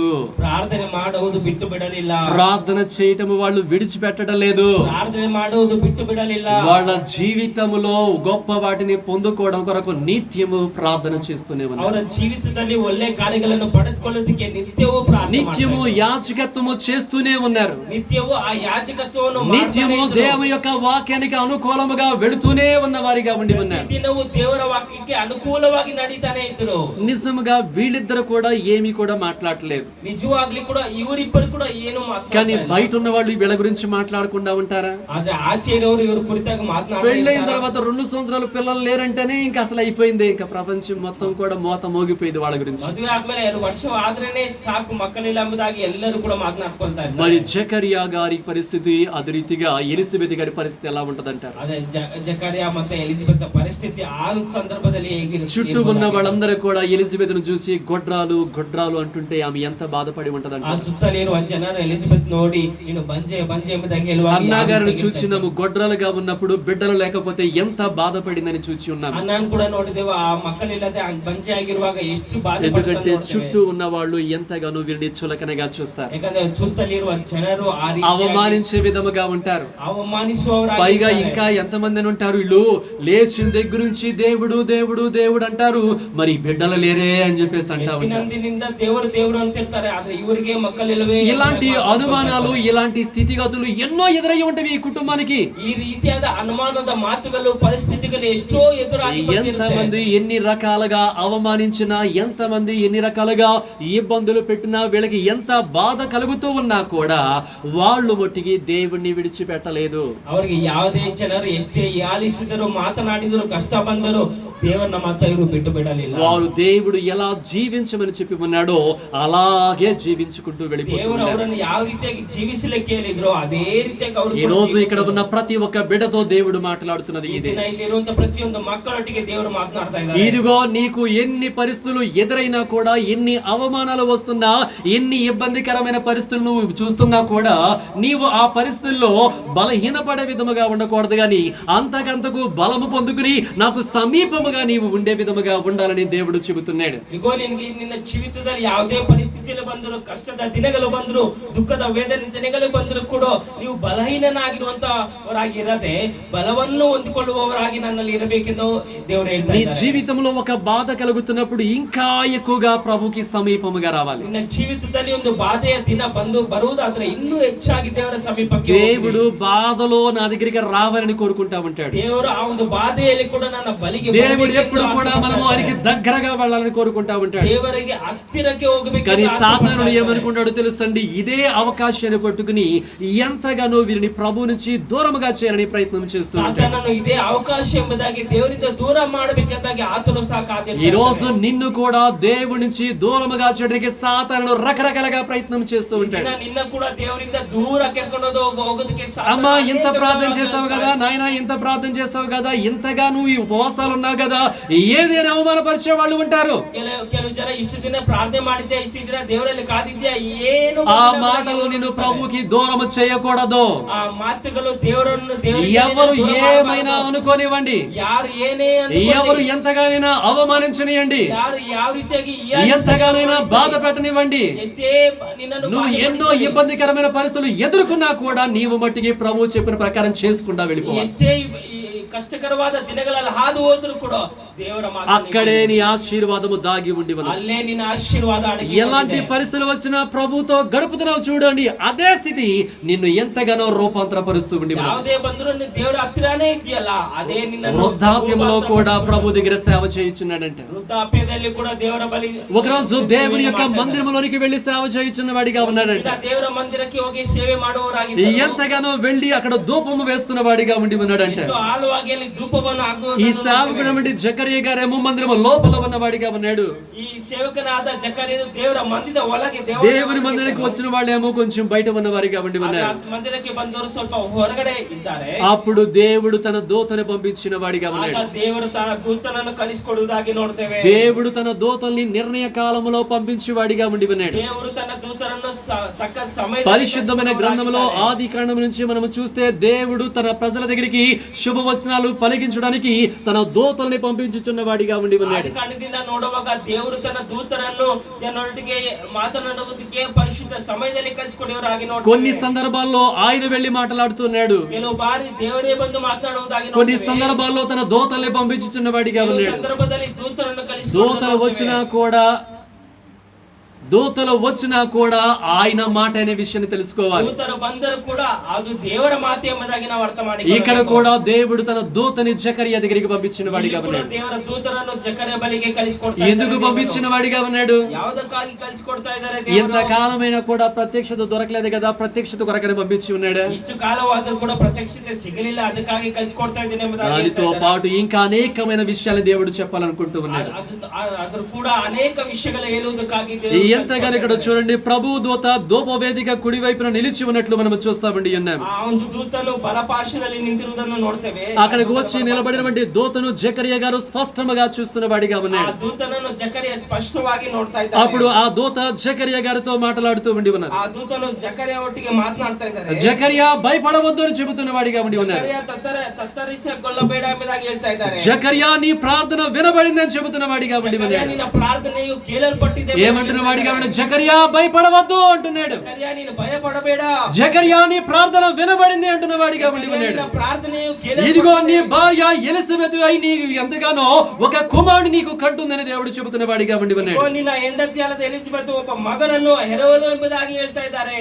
ఆ పుట్టబోయే బిడ్డకు యోహాను అని నీవు పేరు పెడతావని కూడా దేవుడు చెబుతూ ఉండి ఉన్నాడు. మగనిಗೆ ನೀನು ಯೋಹಾನನ ಎಂಬುದಾಗಿ ಹೆಸರನ್ನು ಕೂಡ ಇಡ್ತೀಯ ಎಂಬುದಾಗಿ. ఇదిగో నీకు పుట్టబోయే బిడ్డ ప్రభు దృష్టికి గొప్పవాడిగా ఉంటాడని చెబుతున్న వాడిగా ఉన్నాడు. ನಿನಗೆ ಹುಟ್ಟುವಂತ ಮಗು ದೇವರ ದೃಷ್ಟಿಯಲ್ಲಿ ಎಷ್ಟೋ ದೊಡ್ಡವರಾಗಿ ಇರ್ತಾರೆ ಎಂಬುದಾಗಿ ಹೇಳ್ತಾರೆ. అతడు ద్రాక్ష రసమైనను మద్యమైనను తాగక తల్లి గర్భమున పుట్టినది మొదలుకుని ఎంతగానో పరిశుద్ధాత్మతో నింపబడిన వాడిగా ఉంటాడని చెబుతున్న వాడిగా ఉన్నాడు. ద్రాక్షరసన ಆಗಲಿ ಯಾವುದೇ ಮದ್ಯಪಾನವಾಗಲಿ ಕುಡಿಯದೆ ಪರಿಶುದ್ಧನಾಗಿರ್ತಾನೆ ಎಂಬುದಾಗಿ ದೇವರು ಹೇಳ್ತಾ ಇದ್ದಾರೆ. నీకు పుట్టబోయే బిడ్డ అనేక మందిని దేవుని వైపు అనేక మంది ప్రజలను తిప్పువాడిగా ఉంటాడని చెబుతున్న వాడిగా ఉన్నాడు. మగు ಜನರನ್ನು ಅನೇಕ ಜನರನ್ನು ದೇವರ ಬಳಿಗೆ ತಿರುಗಿಸುವಂತವರಾಗಿರ್ತಾನೆ ಎಂಬುದಾಗಿ ಹೇಳ್ತಾ ಇದ್ದಾರೆ. అనేక మందిని ఎంతగానో దేవుని వైపు తిప్పుతాడని చెబుతున్న వాడిగా ఉన్నాడు. ಅನೇಕ ಜನರನ್ನು ದೇವರ ಬಳಿಗೆ ತಿರುಗಿಸುವವರಾಗಿರ್ತಾರೆ. అవిధేయులందరినీ కూడా ఎంతగానో దేవుని వైపు తిప్పుతాడని చెబుతున్న వారిగా ఉండి ఉన్నారు. ಅನೇಕರನ್ನು ದೇವರ ಬಳಿಗೆ ತಿರುಗಿಸುವವರಾಗಿರ್ತಾರೆ ಎಂಬುದಾಗಿ ಹೇಳ್ತಾ ಇದ್ದಾರೆ. ఎంతగానో ఏలియా యొక్క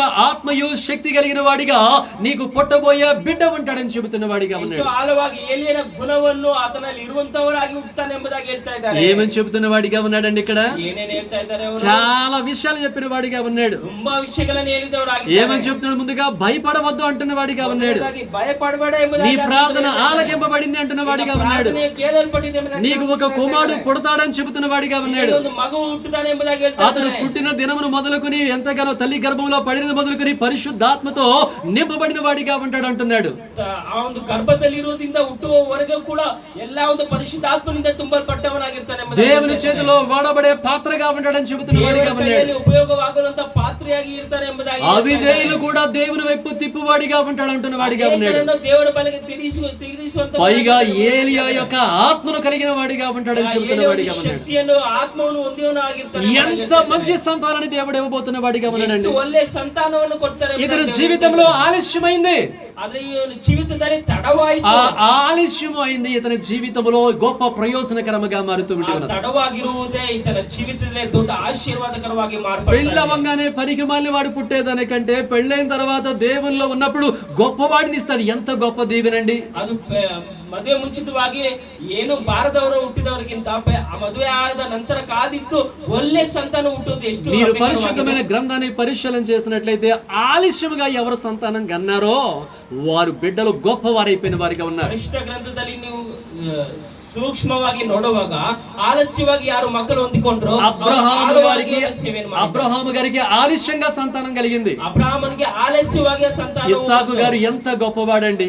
ఇస్సాకు ಎಷ್ಟು ದೊಡ್ಡವರಾಗಿ ఇస్సాకు గారికి ఆలస్యంగా పుట్టారు. ఇస్సాకు ఆలస్యವಾಗಿ ಹುಟ್ಟಿದರು. యాకోబు గారు ఎంత గొప్పవాడయ్యాడండి. ఆ యాకోబునిಗೂ కూడా ಎಷ್ಟು దొడ్డవనాಗಿ. యాకోబు గారికి కూడా లేటుగా పుట్టి ఉన్నారు. యాకోబునికి కూడా ఆలస్యವಾಗಿ ఎంత గొప్పవాళ్ళైన వారిగా ఉండి ఉన్నారు. దొడ్డవరాగిద్దరు. ఈ రోజు ఆలస్యముగా ఈ జకరియా ఎలిజబెత్ కూడా సంతానం ఆలస్యంగా కలిగింది. జకరియా ఎలిజబెత్ కూడా ತುಂಬಾ ತಡವಾಗಿ ಆ ಒಂದು ಸಂತಾನ. ఈ బిడ్డ ఎంత గొప్పవాడిగా ఉన్నాడు. ఆ ಒಂದು మగ ಎಷ್ಟು దొడ్డవరాగి. అంటే లేటుగా పుడితే బాగా పడతారు అలా అనుకోమాక నేను అలా చెప్పడం లేదు. దేవుని యొక్క చిత్తములో ఉండి కొన్ని పొందుకోకపోయినా కూడా దేవునిలో ఉండటం ద్వారా ఆలస్యమైనప్పుడు దానికి వడ్డీ, చక్రవడ్డీ, బారు వడ్డీ అన్ని వేసి సుందరమైన వారిని, అందమైన వారిని, జ్ఞాన వివేకము కలిగిన వారిని, గొప్పవారిని దేవుడు అనుగ్రహించుచున్నాడని చెప్పడానికి మీతో ఈ మాటలు చెబుతూ ఉండి ఉన్నాను. ದೇವರು ಆಲಸ್ಯವಾಗಿ ಕೊಟ್ಟು ಕೂಡ ಅದ್ಭುತವಾಗಿ ರಮ್ಯವಾಗಿ ಆಶೀರ್ವಾದಕರವಾಗಿ ಎಲ್ಲವನ್ನೂ ಅದರಲ್ಲಿ ಅಡಗಿಕೊಂಡು ಕೊಡುವವರಾಗಿ ದೇವರು ಇರ್ತಾರೆ. నీ జీవితంలో ఏదైనా ఒకటి ఆలస్యము జరుగుతుందంటే అతి శ్రేష్టమైనది నీ కొరకు సిద్ధము చేయబడుతున్న విషయాన్ని గమనించాలి మనందరం కూడా. జీవితದಲ್ಲಿ ಯಾವುದೇ ಒಂದು ಆಲಸ್ಯವಾಗಿ ಬರ್ತಾ ಇದೆ ಎಂಬುದಾದರೆ ಅದು ಅತಿ ಶ್ರೇಷ್ಠವಾದದ್ದು ಎಂಬುದಾಗಿ ನೀವು ತಿಳಿಯಬೇಕು. నా జీవితంలో జరగలేదు నా ప్రార్థన వినబడటం లేదని ఇలాంటి మాటలు మాట్లాడేదానికంటే దేవుడు ఏదో ఒక గొప్ప దానిని నా జీవితంలోనికి అడుగు పెట్టించబోతున్న వాడిగా నమ్మి లోబడిన వారిగా జీవించండి. ನಿಮ್ಮ ಜೀವಿತದಲ್ಲಿ ಯಾವುದೋ ಒಂದು ಸಂಗತಿ ಆಗ್ತಾ ಇಲ್ಲ ಸಿಗ್ತಾ ಇಲ್ಲ ಎಂಬುದಾಗಿ ಹೇಳುವುದಕ್ಕಿಂತ ದೇವರು ಇನ್ನೂ ಅಧಿಕವಾಗಿ ಶ್ರೇಷ್ಠವಾದ. ఎన్నిసార్లు మనం అన్నాము నా ప్రార్థన దేవుడికి వినపట్లేదేమో అని. ಎಷ್ಟು ಬಾರಿ ನಾವು ಹೇಳಿದ್ದೇವೆ ನನ್ನ ಪ್ರಾರ್ಥನೆ ದೇವರಿಗೆ ಕೇಳಿಸ್ತಾ ಇಲ್ವೇನೋ. ఏమి వినకుండా లేకపోవడానికి ఆయనకి చెవులు లేవా?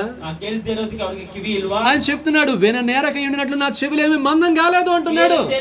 నా కివిಗಳು మందవಲ್ಲ, నా చేతులేమి కొరచ కాలేదు అంటున్న వాడిగా ఉండి ఉన్నాడు. కైగలేను చిక్కదಲ್ಲ ಎಂಬುದಾಗಿ నేను ప్రతి ఒక్కరి పట్ల ఒక గొప్ప ప్రణాళికను కలిగి ఉన్నాను అంటున్న వాడిగా ఉన్నాడు. ಒಬ್ಬರ ಮೇಲೆ ಒಂದೊಂದು ಚಿತ್ತವನ್ನು ಇಟ್ಟಿದ್ದೇನೆ ಎಂಬುದಾಗಿ ఎవరెవరి జీవితాల్లో ఏ సమయాల్లో ఏది చేయాలనుకుంటూ ఉన్నానో ఆ కాలంలో వారి జీవితాల్లో తప్పకుండా ఘనమైన గొప్ప కార్యములు జరిగిస్తానని చెబుతున్న వాడిగా ఉన్నాడు. ಯಾರ್ಯಾರ ಜೀವಿತದಲ್ಲಿ ಯಾವ ಸಮಯಕ್ಕೆ ನಾನು ಮಾಡಬೇಕು ಆ ಸಮಯದಲ್ಲಿ ಒಳ್ಳೆ ಕಾರ್ಯಗಳು, ಶ್ರೇಷ್ಠವಾದ ಕಾರ್ಯಗಳನ್ನು ಮಾಡ್ತೇನೆ ಎಂಬುದಾಗಿ ಹೇಳ್ತಾ ಇದ್ದಾರೆ. ఈ రోజు ఇక్కడ ఉన్న ప్రతి ఒక్కరు కూడా ఈ మాటల్ని హృదయంలో భద్రము చేసుకోవాలి. ప్రతియొಬ್ಬరు కూడా ఈ మాటలను హృదయದಲ್ಲಿ నీ పెదవుల ద్వారా ఎప్పుడు కూడా నా ప్రార్థన దేవుడు వినటం లేదేమో అనకూడదు. ನಿನ್ನ ತುಟಿಗಳಿಂದ ಯಾವತ್ತೂ ಕೂಡ ನನ್ನ ಪ್ರಾರ್ಥನೆ ಕೇಳಿಸ್ತಾ ಇಲ್ವೋ ಇಲ್ಲೋ. ఇక్కడ దేవుడు చెబుతున్నాడు జకరియా నీ ప్రార్థన వినబడింది అంటున్నాడు. ఆದ್ರೆ ಇಲ್ಲಿ దూతರು ಹೇಳ್ತಾ ಇದ್ದಾರೆ జకరియా ನಿನ್ನ ಪ್ರಾರ್ಥನೆ ಕೇಳಲ್ಪಟ್ಟಿದೆ. నీతిమంతులు చేసిన ప్రతి ప్రార్థన దేవుడు వినువాడిగా ఉంటాడు. ನೀವು ಮಾಡುವಂತ ಪ್ರತಿಯೊಂದು ಪ್ರಾರ್ಥನೆಯು ದೇವರು ಕೇಳುವವರಾಗಿದ್ದಾರೆ. నీతిమంతుల ప్రార్థన ఆయనకి ఆనందకరమని దేవుడు చెబుతున్నాడు. ನೀತಿವಂತರ ಪ್ರಾರ್ಥನೆ ಅವರಿಗೆ ಆನಂದಕರವಾಗಿರುತ್ತದೆ. ఆయన అత్యున్నత సింహాసనమైన ఖాళీగా కూర్చుని నిద్రపోడండి. ಅಲ್ಲಿ ಸಿಂಹಾಸನದಲ್ಲಿ ಕೂತುಕೊಂಡು ಸುಮ್ಮನೆ ನಿದ್ರೆ ಮಾಡ್ತಾ ಇಲ್ಲ. ఆయన యొక్క అత్యున్నత సింహాసనమైన కూర్చుని నా బిడ్డలు ఎవరు ప్రార్థన చేస్తూ ప్రశ్నిస్తున్నారు, వారికి జవాబులు ఇద్దామని చెప్పేసి ఆ నీతిమంతుల ప్రార్థన కొరకై ఎదురు చూడువాడిగా ఉండి ఉన్నాడు. ಅದ್ಭುತವಾಗಿ ಆ ಸಿಂಹಾಸನದಲ್ಲಿ ಕೂತುಕೊಂಡು ನನ್ನ ಮಕ್ಕಳು ಯಾರು ಪ್ರಾರ್ಥನೆ ಮಾಡ್ತಾ ಇದ್ದೋ ಅದಕ್ಕೆ ಉತ್ತರ ಕೊಡಬೇಕೆಂಬುದಾಗಿ ಕಾದಿದ್ದು ನೋಡ್ತಾ ಇದ್ದಾರೆ. నీతిమంతులు ప్రార్థన చేయించుండగా అవి ఆయన చెవులోనికి వెళ్ళినప్పుడు ఆయన ఆనందపడి ఎంతగానో ఆ మందిరం నుంచి ఎంతగానో ఆ ప్రభావము చేత ఆ ఆశీర్వాదాన్ని పంపించి వాడిగా ఉన్నాడు. ನೀತಿವಂತರು ಪ್ರಾರ್ಥನೆ ಮಾಡುವಾಗ ಆನಂದದಿಂದ ಆ ಮಾತುಗಳಿಗೆ ಎಷ್ಟೋ ಆಳವಾಗಿ ಉತ್ತರವನ್ನು ಕೊಡುವವರಾಗಿರ್ತಾರೆ. పరిశుద్ధమైన గ్రంథములో నీతిమంతుని ప్రార్థన దేవుడు ఏదైనా కూడా తృణీకరించినట్లు మీరు ఎక్కడైనా కనుగొని ఉన్నారా? పరిశుద్ధ గ్రంథದಲ್ಲಿ ನೀತಿವಂತನ ಪ್ರಾರ್ಥನೆ ಅತ್ಯಾಸಕ್ತಿಯಿಂದ ಪ್ರಾರ್ಥನೆ ಯಾವುದು ಕೂಡ ఒక్కటైనా మీరు చూపించగలరా? నీతిమంతుని ప్రార్థనని దేవుడు తృణీకరించాడనేది ఎక్కడైనా కనబడి ఉన్నదా? ನೀತಿವಂತನ ಪ್ರಾರ್ಥನೆಯು ಎಲ್ಲಾದ್ರೂ ಬಿಟ್ಟಿದೆ ಎಂಬುದಾಗಿ ಎಲ್ಲಾದ್ರೂ ಕೂಡ ನೀವು ನೋಡ್ತೀರಾ? మరి కనబడలేదని తలలు ఊపినటువంటి మీరు నీ ప్రార్థన వినటలేదని ఎలా చెప్పగలుగుతున్నావు? ನೋಡಿಲ್ಲ ಎಂಬುದಾಗಿ ನೀವು ತಲೆ ಆಡಿಸುವವರು ನಿಮ್ಮ ಪ್ರಾರ್ಥನೆ నువ్వు పాపములో ఉంటే నీ ప్రార్థన వినడు. ನೀವು ಪಾಪದಲ್ಲಿ ಇದ್ದರೆ నీవు పరిశుద్ధముగా నీతిమంతుడిగా ఉన్నావా? నిశ్చయముగా నీ ప్రార్థన దేవుడు వింటాడు. పరిశుద్ధವಾಗಿ ನೀತಿವಂತರಾಗಿದ್ದರೆ ನಿಶ್ಚಯವಾಗಿ ನಿನ್ನ ಪ್ರಾರ್ಥನೆ ಕೇಳಲ್ಪಡುತ್ತದೆ. ఈ మాటలు చెప్పినప్పుడు ఇక మీద అనమయ్య అంటారు. ఈ మాటಗಳನ್ನ ಹೇಳಿದ ಮೇಲೆ ಹೌದು ಅಂತೀರಾ? మళ్ళీ 2 రోజులు తిరిగిన తర్వాత అన్నా నా ప్రార్థన దేవుడు వినటలేదేమోనన్నా, ಮತ್ತೆ 2 ದಿನ ಆದ್ಮೇಲೆ ಮತ್ತೆ ನನ್ನ ಪ್ರಾರ್ಥನೆ ಕೇಳ್ತಾ పాస్టర్ గారు నా ప్రార్థన వెళ్తుందంటారా? నిజంగా ನಮ್ಮ ಪ್ರಾರ್ಥನೆ ಹೋಗ್ತಾ ಇದೆಯಾ? ఇదే నాకు ఎదురయ్యే సమస్యలు అన్నమాట. ఇదే ఎదురు బರುವಂತ ಒಂದು ಸಮಸ್ಯೆ. అప్పుడు నా లోపల అగ్ని పర్వతాలు పేలిపోతా ఉంటాయి అన్నమాట. ಆಗ ನನ್ನಲ್ಲಿ ಆ ಒಂದು ಪರ್ವತಗಳು ಅಗ್ನಿ పర్వతಗಳು ఆచకడ దేవుని ద్వారా ఏర్పాటులో ఉన్నటువంటి మన ప్రార్థన దేవుడు ఎందుకెళ్ళడు? వీళ్ళు ఎందుకు ఇలాంటి మాటలు మాట్లాడుతున్నారండి? ದೇವರ ಪ್ರಣಾಳಿಕೆಯಲ್ಲಿ ಅಂತ ನಮ್ಮ ಪ್ರಾರ್ಥನೆ ಏನಕ್ಕೆ ಕೇಳಲ್ಲ? ಏನಕ್ಕೆ ಇವರು ಅಪನಂಬಿಕೆಯನ್ನು ಮಾತನಾಡ್ತಾರೆ? నా ప్రార్థన వినలేదని ఏ భక్తుడు చెప్పలేదండి. ನನ್ನ ಪ್ರಾರ್ಥನೆ ಕೇಳಲ್ಪಡಿಲ್ಲ ಎಂಬುದಾಗಿ ಯಾವುದೇ ಭಕ್ತನೂ ಹೇಳಿಲ್ಲ. అర్థమవుతున్నదా? అబ్రహాము గారు గాని, ఇస్సాకు గారు గాని, యాకోబు గారు గాని, లేదంటే దానియేలు గారు గాని, హనన్య, మిషాయేలు, ఆజేరియా ఇలాంటి పరిశుద్ధుల్ని నీతిమంతులు చూడండి, మా ప్రార్థన దేవుడు వినలేదని వాళ్ళు ఎక్కడైనా చెప్పారా? ಅಬ್ರಹಾಮ ಆಗಲಿ, ಯಾಕೋಬ್ ಆಗಲಿ, ಇಸಾಕ್ ಆಗಲಿ, ದಾನಿಯೇಲನಾಗಲಿ, ಶದ್ರಕ್, ಮೇಷಕ್, ಅಬೇದ್ನೆಗೋಗಲಿ ಎಲ್ಲಿ ಕೂಡ ನಮ್ಮ ಪ್ರಾರ್ಥನೆ ಕೇಳಲ್ಪಟ್ಟಿಲ್ಲ ಎಂಬುದಾಗಿ ಎಲ್ಲಿ ಕೂಡ ಹೇಳಿಲ್ಲ. మమ్మల్ని కాపాడినా కాపాడకపోయినా ఆయన దేవుడే అన్నారు. వెళ్ళారు అగ్నిగుండంలోకి, దేవుడే ఎంతగానో కాపాడి తీసుకొచ్చారు. ನಮ್ಮನ್ನು ಕಾಪಾಡದೆ ಹೋದ್ರು ಅವರು ದೇವರೇ ಎಂಬುದಾಗಿ ಹೋದ್ರು, ಅವರು ಕಾಪಾಡಿಕೊಂಡು నిశ్చయముగా నీ ప్రార్థన దేవుడు వినుచున్నాడు. నిశ్చయವಾಗಿ దేవుడు ನಿಮ್ಮ ಪ್ರಾರ್ಥನೆಯನ್ನು ಕೇಳ್ತಾನೆ. నిశ్చయముగా నీ ప్రార్థన నాకు వినబడి ఉన్నది అంటున్న వాడిగా ఉన్నాడు. నిశ్చయವಾಗಿ ನಿನ್ನ ಪ್ರಾರ್ಥನೆಗೆ ಕೇಳಿದೆ ಎಂಬುದಾಗಿ ದೇವರು ఈ ప్రభు ఎంతగానో మనతో చెబుతున్న వాడిగా ఉన్నాడు. ದೇವರು ಇದನ್ನು ನಮ್ಮೊಟ್ಟಿಗೆ ಎಷ್ಟು ಆಳವಾಗಿ ಹೇಳ್ತಾರೆ. ప్రతి ఒక్కరితో ఆయన చెబుతున్న వాడిగా ఉన్నాడు. ಒಬ್ಬರೊಟ್ಟಿಗೆ ಹೇಳ್ತಾ ಇದ್ದಾರೆ. దేని గురించి భయపడవద్దు అంటున్న వాడిగా ఉన్నాడు. ನೀನು ಭಯಪಡಬೇಡ. ఏ విషయం గురించి భయపడవద్దు అంటున్నాడు. ಯಾವ ವಿಷಯ ಕುರಿತಾಗಿ ನೀನು నిబ్రమ కలిగి ధైర్యముగా ఉండు అంటున్న వాడిగా ఉన్నాడు. నీ చుట్టూ ఉన్న పరిస్థితులు ఎంత భయంకరంగా ఉన్నా కూడా ఆ పరిస్థితులు చూసి భయపడవద్దని చెబుతున్న వాడిగా ఉన్నాడు. పరిస్థితులు భయంకరವಾಗಿದ್ದರೂ ಕೂಡ ಅದನ್ನು ನೋಡಿ ಭಯಪಡಬೇಡ. నీ చుట్టూ ఎంతమంది ఉండి నేను బాధ పెడుతున్నా, అవమానపరుస్తున్నా కూడా ఆ మాటలు బట్టి నీవు బలహీనుడు కావద్దు అంటున్న వాడిగా ఉన్నాడు. సుత్తలో అనేక మాటలు ఇద్దరు కూడా ಅದನ್ನು ನೋಡಿ ನೀನು బలహీన నిబ్రమ కలిగి ధైర్యముగా ఉండని చెబుతున్న వాడిగా ఉన్నాడు. ఎందుకంటే నేను నీ పక్షమున ఉంటున్నాను అంటున్న వాడిగా ఉన్నాడు. నీ ప్రార్థన విని ఉన్నానని చెబుతున్న వాడిగా ఉన్నాడు. నీ జీవితంలో ఒక కార్యము చేయాలనుకుంటున్న వాడిగా ఉన్నానని చెబుతున్న వాడిగా ఉన్నాడు. నేను చేయబోయే కార్యము భయంకరమైనదని దేవుడు చెబుతున్న వాడిగా ఉన్నాడు. నేను సర్వశక్తివంతుడైన దేవుడినై ఉన్నానని చెబుతున్న వాడిగా ఉన్నాడు. నాకు ఏది కూడా అసాధ్యము కాదు, సమస్తాన్ని సాధ్యపరిచే దేవుడిని అంటున్న వాడిగా ఉన్నాడు. నీ జీవితంలో తప్పకుండా గొప్ప కార్యాలు, ఘనమైన కార్యములు చేస్తానంటున్న వాడిగా ఉన్నాడు. కాబట్టి ఆలస్యం అవుతుందని ఎవరు కూడా చింతించవద్దు. ఆలస్యం అవుతుందని కృంగిపోవద్దు. అవమానాలు ఎదురైపోతున్నాయని నలిగిపోవద్దు. నీ ప్రాణాలని సమస్యలు చేసుకోవద్దు. నిన్న ప్రాణವನ್ನು ನೀನು ಬಲಹೀನ ಮಾಡಿಕೊಳ್ಳಬೇಡ. మీ విడుదల సమీపిస్తుందని ఆనందించండి. నిన్న బిడుగడే సమీపದಲ್ಲಿ ఒక్కొక్క దినము గడుస్తున్న కొలది నీ జీవితంలో అద్భుతమైన కార్యము జరిగే ఆ సమయము ఆసనము అవుతుందని సంతోషించి వారిగా ఉండండి. ಒಂದೊಂದು ದಿನವು ಹೋಗ್ತಾ ಇರುವಾಗ ನಿನ್ನ ಆಶೀರ್ವಾದ ಸಮೀಪ ಬರ್ತಾ ಇದೆ ಎಂಬುದಾಗಿ ಆನಂದಿಸಿರಿ. నిన్ను సాతానుడు ఎంతగానో వాడుకోవాలని చూస్తా ఉంటాడు. సాతాను నిన్ను ఉపయోగ ಮಾಡಬೇಕು, నీ ద్వారా చెడ్డ మాటలు పలికించాలని ఎంతగానో వాడు ప్రయత్నం చేస్తూ ఉంటాడు. నిన్నింద అనేక చెడ్డ మాటలను మాట్లాడించಬೇಕೆಂದು కష్టపడతా ఇದ್ದಾನೆ. నా ప్రార్థన వింటాడని విశ్వాసంతో చేస్తున్న నీవు తర్వాత సాతాను యొక్క ఆలోచనలో, వేరే వాడి ఆలోచనలో బట్టి వినటం లేదు కదా అని చెప్పేసి వెళ్ళిపోతున్నావా? అది దాని ద్వారా జరగటం లేదు. ನೀನು ನಂಬಿಕೆಯಿಂದ ಪ್ರಾರ್ಥನೆ ಮಾಡ್ತಿರುವಾಗ ಕೇಳದೇ ಇದೆಯಾ ಎಂಬುದಾಗಿ ಆ ಸಾತಾನನ ಮಾತುಗಳನ್ನು ಕೇಳಿ ನೀನು ಹೋಗ್ತಾ ಇದೆಯಾ, ಅದನ್ನು ನೀನು ಪರೀಕ್ಷೆ ಮಾಡಿಕೊ. కాబట్టి నీతిమంతుల ప్రార్థన అయితే వింటున్నానని చెబుతున్న వాడిగా ఉన్నాడు. ನಿರಂತರ ಪ್ರಾರ್ಥನೆ ಅದು ಕೇಳ್ತಾ ಇದ್ರೆ ಎಂಬುದಾಗಿ నేను ದೇವರು నీకు ಹೇಳ್ತಾ ಇದ್ದಾರೆ. శ్రేష్టమైనది ఇస్తున్నాను అంటున్న వాడిగా ನಿನಗೆ ఉన్నాడు. ಶ್ರೇಷ್ಠವಾದುದನ್ನು ಕೊಡ್ತೀನಿ ಎಂಬುದಾಗಿ దేవుడు ಹೇಳ್ತಾ ಇದ್ದಾರೆ. శ్రేష్టమైనది ఇస్తున్న వాడిగా ఉన్నాడు. దేవుడు ఈ ಶ್ರೇಷ್ಠವಾದುದನ್ನು వివాహాల గురించి చూసినాం కదా, కానా ఈ వివాహంలో కొరత ఏర్పడింది. ಕಾನಾ ವಿವಾಹದಲ್ಲಿ ಆ ಒಂದು ಮದುವೆಯಲ್ಲಿ ಕೊರತೆ ಅನ್ನೋದು ಬಂತು. ఆ కొరతలో యేసయ్య ఉన్నవాడిగా ఉన్నాడు, ఎంతగానో అద్భుతము చేసిన వాడిగా ಆ ఉన్నాడు. ಕೊರತೆಯಲ್ಲಿ ಸಹ ಯೇಸು ಅಲ್ಲಿದ್ದರು, ಆ ಒಂದು ಕೊರತೆಯನ್ನು ನೀಗಿಸಿದರು. ఆ పెండ్లి అధికారి కూడా ఆశ్చర్యపోయేంత మంచి ద్రాక్షరసం ఉన్నదంట. ಆ ಮದುವೆಯ ಅಧಿಕಾರಿ ಕೂಡ ಆಶ್ಚರ್ಯ ಪಡುವ ರೀತಿಯಲ್ಲಿ ಒಳ್ಳೆ ದ್ರಾಕ್ಷಾರಸವನ್ನು ఏంటంటే ದೇವರು మంచి ಮಾಡಿದ್ದಾರೆ. ద్రాక్షరసము. ಒಳ್ಳೆ ದ್ರಾಕ್ಷಾರಸ దేవుడు చేసేది కూడా నీ జీవితంలో ఇంతే. ದೇವರು ಮಾಡುವುದು ಕೂಡ ನಿನ್ನ ಜೀವಿತ ಇದೆ. అందరూ ఆశ్చర్యపోయే రీతిగా నీ దేవుడి జీవితంలో ಎಲ್ಲರೂ దేవుడు చేస్తాడు. ಆಶ್ಚರ್ಯ ಪಡುವ ರೀತಿಯಲ್ಲಿ ನಿನ್ನ ಜೀವಿತದಲ್ಲಿ ಮಾಡ್ತಾರೆ. కాబట్టి ప్రభు మాటకి లోబడిన వారిగా ఉండండి. ದೇವರ ಮಾತಿಗೆ ప్రభు పని చేస్తూ ఉండండి అంతే. ದೇವರ ಒಂದು ಕೆಲಸ నీ ಮಾಡ್ತಾ పని ಇದ್ರೆ ఏంటి? ಅಷ್ಟೇ. ನಿನ್ನ ಕೆಲಸ ಏನು? పొద్దున్నే లేవంగానే ప్రార్థన చేసుకోవటం, ಬೆಳಿಗ್ಗೆ ಎದ್ದಿದ ಕೂಡಲೇ ಪ್ರಾರ್ಥನೆ ಮಾಡಬೇಕು. కాసేపు బైబిల్ చదువుకోవటం, ಸ್ವಲ್ಪ ಹೊತ್ತು కాసేపు ప్రభువుని స్తుతించడము, ಸ್ವಲ್ಪ ಹೊತ್ತು ಸ್ತುತಿಸಬೇಕು. కాసేపు ఎంతగానో ప్రభుతో పాటు ఎంతగానో ప్రభు వాక్యాన్ని పంచుకోవటము, ಸ್ವಲ್ಪ ಹೊತ್ತು ದೇವರ ವಾಕ್ಯನ ಹಂಚಿಕೊಳ್ಳುವುದು. ఇలా కొంచెం కొంచెంగా దేవునితో గడుపుతూ నీ దినాన్ని చక్కగా ಇಲ್ಲಿ గడిపించు. ಸ್ವಲ್ಪ ಸ್ವಲ್ಪ ದೇವರೊಟ್ಟಿಗೆ ಸಮಯವನ್ನು ಕಳೆದು ನಿನ್ನ ಜೀವಿತವನ್ನು ಕಲಿಸು. నీవు ప్రతి దినము ఈ పని చేయాలి. ನೀವು ಪ್ರತಿದಿನ ಈ ಕೆಲಸ ಮಾಡು. నేను కొన్ని సంవత్సరాల క్రితం నుంచి చెబుతున్నాను, ಆ మాటను పట్టుకుని ఇప్పటి వరకు దీవిస్తూనే ఉన్నాను. ನಾನು ಸ್ವಲ್ಪ ವರ್ಷಗಳ ಮುಂಚಿತವಾಗಿ ನಾನು ಇಟ್ಕೊಂಡಿದ್ದೇನೆ. ప్రతి రోజు సాయంకాలము దీవించేటప్పుడు ఒక మాట చెబుతాను. ಪ್ರತಿಯೊಂದು ದಿನ ಕೂಡ ಸಾಯಂಕಾಲ ఈ రోజు ఎంతమంది దేవుని యొక్క చిత్తాన్ని నెరవేర్చిన వారిగా ఉన్నారో వారిని దేవుడు పరలోక సంబంధమైన భూలోక సంబంధమైన ఆశీర్వాదాలతో దేవుడు మిమ్మల్ని దీవించునుగాక అని దీవిస్తూ ఉన్నాను. ದೇವರ ಚಿತ್ತಾನುಸಾರವಾಗಿ ಯಾರ್ಯಾರು ಜೀವಿಸಿದರೋ ಆ ಭೂಲೋಕ ಸಂಬಂಧವಾಗ್ಲಿ ಪರಲೋಕ ಸಂಬಂಧವಾಗ್ಲಿ ದೇವರು ಇವರನ್ನು ಆಶೀರ್ವದಿಸಲಿ ಎಂಬುದಾಗಿ ನಾನು ಹೇಳ್ತಾ బైబిల్లో ಇದ್ದೇನೆ. దేవుడు ఏమని చెప్పాడంటే తన దాసుడు పలికిన మాటని రూఢీపరుస్తాను అని. ಪರಿಶುದ್ಧ ಗ್ರಂಥದಲ್ಲಿ ತನ್ನ ದಾಸನ ಹೇಳಿರುವಂತ ಮಾತುಗಳನ್ನು యాజకుల్ని ರೂಢಿಪಡಿಸ್ತೇನೆ. నియమించిందే విశ్వాసుల్ని దీవించడానికి.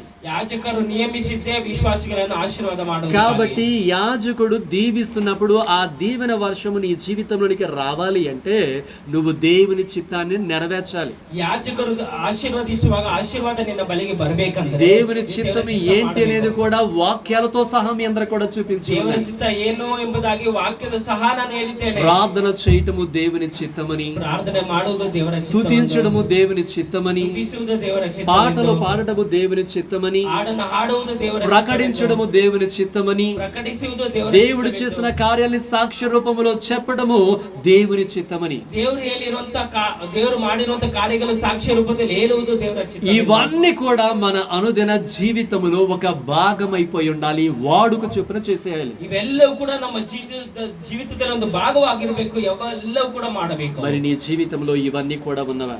ಇದೆಲ್ಲವೂ ಕೂಡ ನಿನ್ನ ಜೀವಿತದಲ್ಲಿ ಇದೆಯಾ? ఈ కుటుంబంలో అయితే ఇవన్నీ కూడా ఉన్నవి. ಈ ಕುಟುಂಬದಲ್ಲಿ నిత్యము ప్రభుని స్తుతిస్తున్నారు. ಪ್ರತಿದಿನ ದೇವರನ್ನು నిత్యము ప్రభు నామను బట్టి ప్రార్థన చేస్తూ ఉన్నారు. ನಿತ್ಯವೂ ಕೂಡ ಅವರು ಪ್ರಾರ್ಥನೆ ಮಾಡ್ತಾ ಇದ್ದಾರೆ. నిత్యము ప్రకటించుచున్న వారిగా ఉండి ఉన్నారు. ಅವರು ಪ್ರಕಟಣೆ ಮಾಡ್ತಾ ಇದ್ದಾರೆ. నిత్యము ఆజ్ఞలు గైకొంటున్న వారిగా ఉండి ఉన్నారు. ಕೂಡ ಆಜ್ಞೆಗಳನ್ನು ಕೈಗೊಳ್ತಾ నిత్యము ప్రభుతో సహవాస బంధములోనే కొనసాగుతున్న వారిగా ఉన్నారు. ಅವರು ದೇವರ ಒಂದು ಸಂಬಂಧದಲ್ಲಿ ನಡೀತಾ ಇದ್ದಾರೆ. వారు చేయాల్సినవి చేస్తున్నారు కాబట్టి దేవుడు తన దూతను పంపించి మాట్లాడి ಅವರು ఉన్నాడు. ಮಾಡುವುದು ಮಾಡ್ತಾ ఇದ್ದಾರೆ. ಅದರಿಂದ ದೇವರು ಒಂದು ದೂತನನ್ನು ಕಳಿಸಿದ್ದಾರೆ. తర్వాత జకరియా గారి ఇంటికి వెళ్ళిన వాడిగా ఉన్నాడు. ಜಕರಿಯ ಮನೆಗೆ ಹೋಗಿರುವವರಾಗಿದ್ದಾರೆ. ఎంతగానో తన యొక్క భార్య మంచి బిడ్డను కలిగి ఉండి ఉన్నది. ಒಂದು ಹೆಂಡತಿ ಒಳ್ಳೆ ಮಗುವನ್ನು ಹೆರ್ತಾ ಇದ್ದಾರೆ. యేసయ్య పుట్టినటువంటి ఆ బిడ్డ గురించి ఏం చెప్పాడో తెలుసండి? యేసయ్య ಹುಟ್ಟಿದಂತ ಆ ಮಗು ಕುರಿತಾಗಿ స్త్రీలు కనిన వారిలో, ಸ್ತ್ರೀಯಲ್ಲಿ ಸ್ತ್ರೀ ಮಗುವನ್ನು ಹೆರಿದವರಲ್ಲಿ, ఈ సృష్టిలో స్త్రీ కనినటువంటి బిడ్డల్లో యోహాను అంత గొప్పవాడు ఎవడూ లేడంట. ಯೋಹಾನು ಅಷ್ಟು ದೊಡ್ಡ ವ್ಯಕ್ತಿ ಯಾರು ಕೂಡ ಇಲ್ಲವಂತೆ. ఇదేనా ఉంది?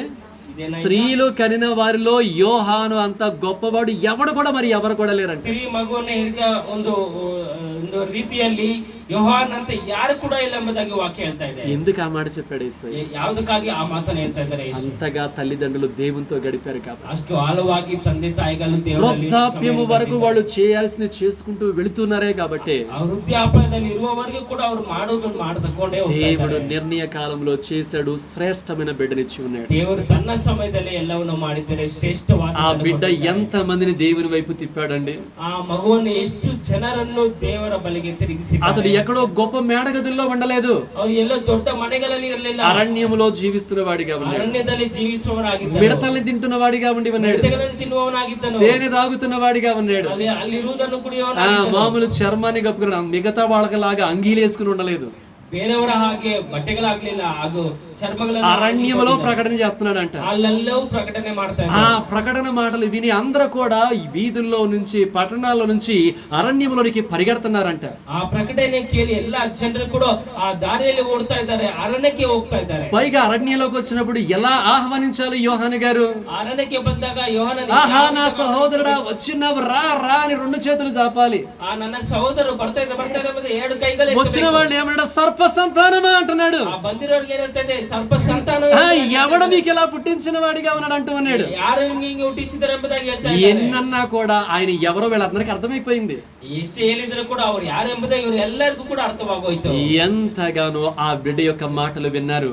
ಎಷ್ಟೋ ಆ ಮಾತುಗಳನ್ನು ಕೇಳ್ತಾ ಇದ್ದಾರೆ. అనేక మంది బాప్తిసం పొందుకొని ఉన్నారు. ಅನೇಕರು అనేక మంది ప్రభు వైపు తిరిగిన వారిగా ఉన్నారు. ಅನೇಕರು ದೇವರ ಬಳಿಗೆ ఆ రోజు తిరిగిన వారందరూ కూడా ఈ రోజు దేవుని యొక్క సన్నిధానములో దేవుని యొక్క మహిమలో నిలిచిన వారిగా ಆ ದಿನ ఉన్నారు. ತಿರುಗಿಕೊಂಡವರೆಲ್ಲರೂ ಕೂಡ ಈ ದಿನ ಸನ್ನಿಧಾನದಲ್ಲಿ ಇದ್ದು ದೇವರ మరి ಮಹಿಮೆಯನ್ನು జకరియా ಕಾಣ್ತಾ ಇದ್ದಾರೆ. ఎలిజబెత్లకు ఇచ్చినటువంటి బహుమానము స్వాస్థ్యం ఎంత గొప్పదండి. ಅದು ಜಕರ್ಯಗೆ ಎಲಿಜಬೆತ್ ಕೊಟ್ಟಂತ ಆ ಒಂದು ಬಹುಮಾನವಾಗಲಿ ಎಷ್ಟು అతని ದೊಡ್ಡ ద్వారా తల్లిదండ్రులకు ఎంత గొప్ప పేరు వచ్చి ఉంటది. ಆ ಒಂದು ತಂದೆ ತಾಯಿಗೆ ಎಷ್ಟು ದೊಡ್ಡ ಹೆಸರು ಬಂದಿದೆ, ఎంత గొప్ప ధనికరమైన స్థితిలో ఉన్నారు. ಎಷ್ಟು ಧನ್ಯಕರವಾದ ಒಂದು ಸ್ಥಿತಿಯಲ್ಲಿ ಅವರು ఈ ಇದ್ದಾರೆ. రోజు అదే స్థితిని దేవుడు నీకు ಈ ఇవ్వాలనుకుంటున్నాడు. ದಿನ ಅದೇ ಸ್ಥಿತಿಯನ್ನು ನಿಮಗೆ ಕೊಡಬೇಕೆಂದು దేవుడు ಆಸೆ నీకు మంచి పేరును ఖ్యాతిని తెప్పించాలనుకుంటున్నాడు. ದೇವರು ನಿಮಗೆ ಒಳ್ಳೆ ಹೆಸರನ್ನು ಖ್ಯಾತಿಯನ್ನು ತರಬೇಕೆಂದು ಆಸೆ దేవుడు నీ ಪಡ್ತಾ ಇದ್ದಾರೆ. జీవితంలో గొప్ప ఘనమైన కార్యములు ದೇವರು చేయాలనుకుంటున్న ನಿಮ್ಮ వాడిగా ఉన్నాడు. ಜೀವಿತದಲ್ಲಿ ಘನವಾದ ಕಾರ್ಯಗಳನ್ನು ಮಾಡಬೇಕೆಂದು మనము ಆಸೆ కూడా ಪಡ್ತಾ ఆ ಇದ್ದಾರೆ. కుటుంబం వలె గొప్ప వాటిని పొందుకోవాలంటే మరణము వరకు మన జీవితంలో ఏమీ లేకపోయినా మనము చేయాల్సిన పని మనం చేసుకుంటూనే వెళ్ళాలి. ನಾವು ಸಹ ಕುಟುಂಬದಂತೆ ಘನವನ್ನು ಹೊಂದಬೇಕಂದ್ರೆ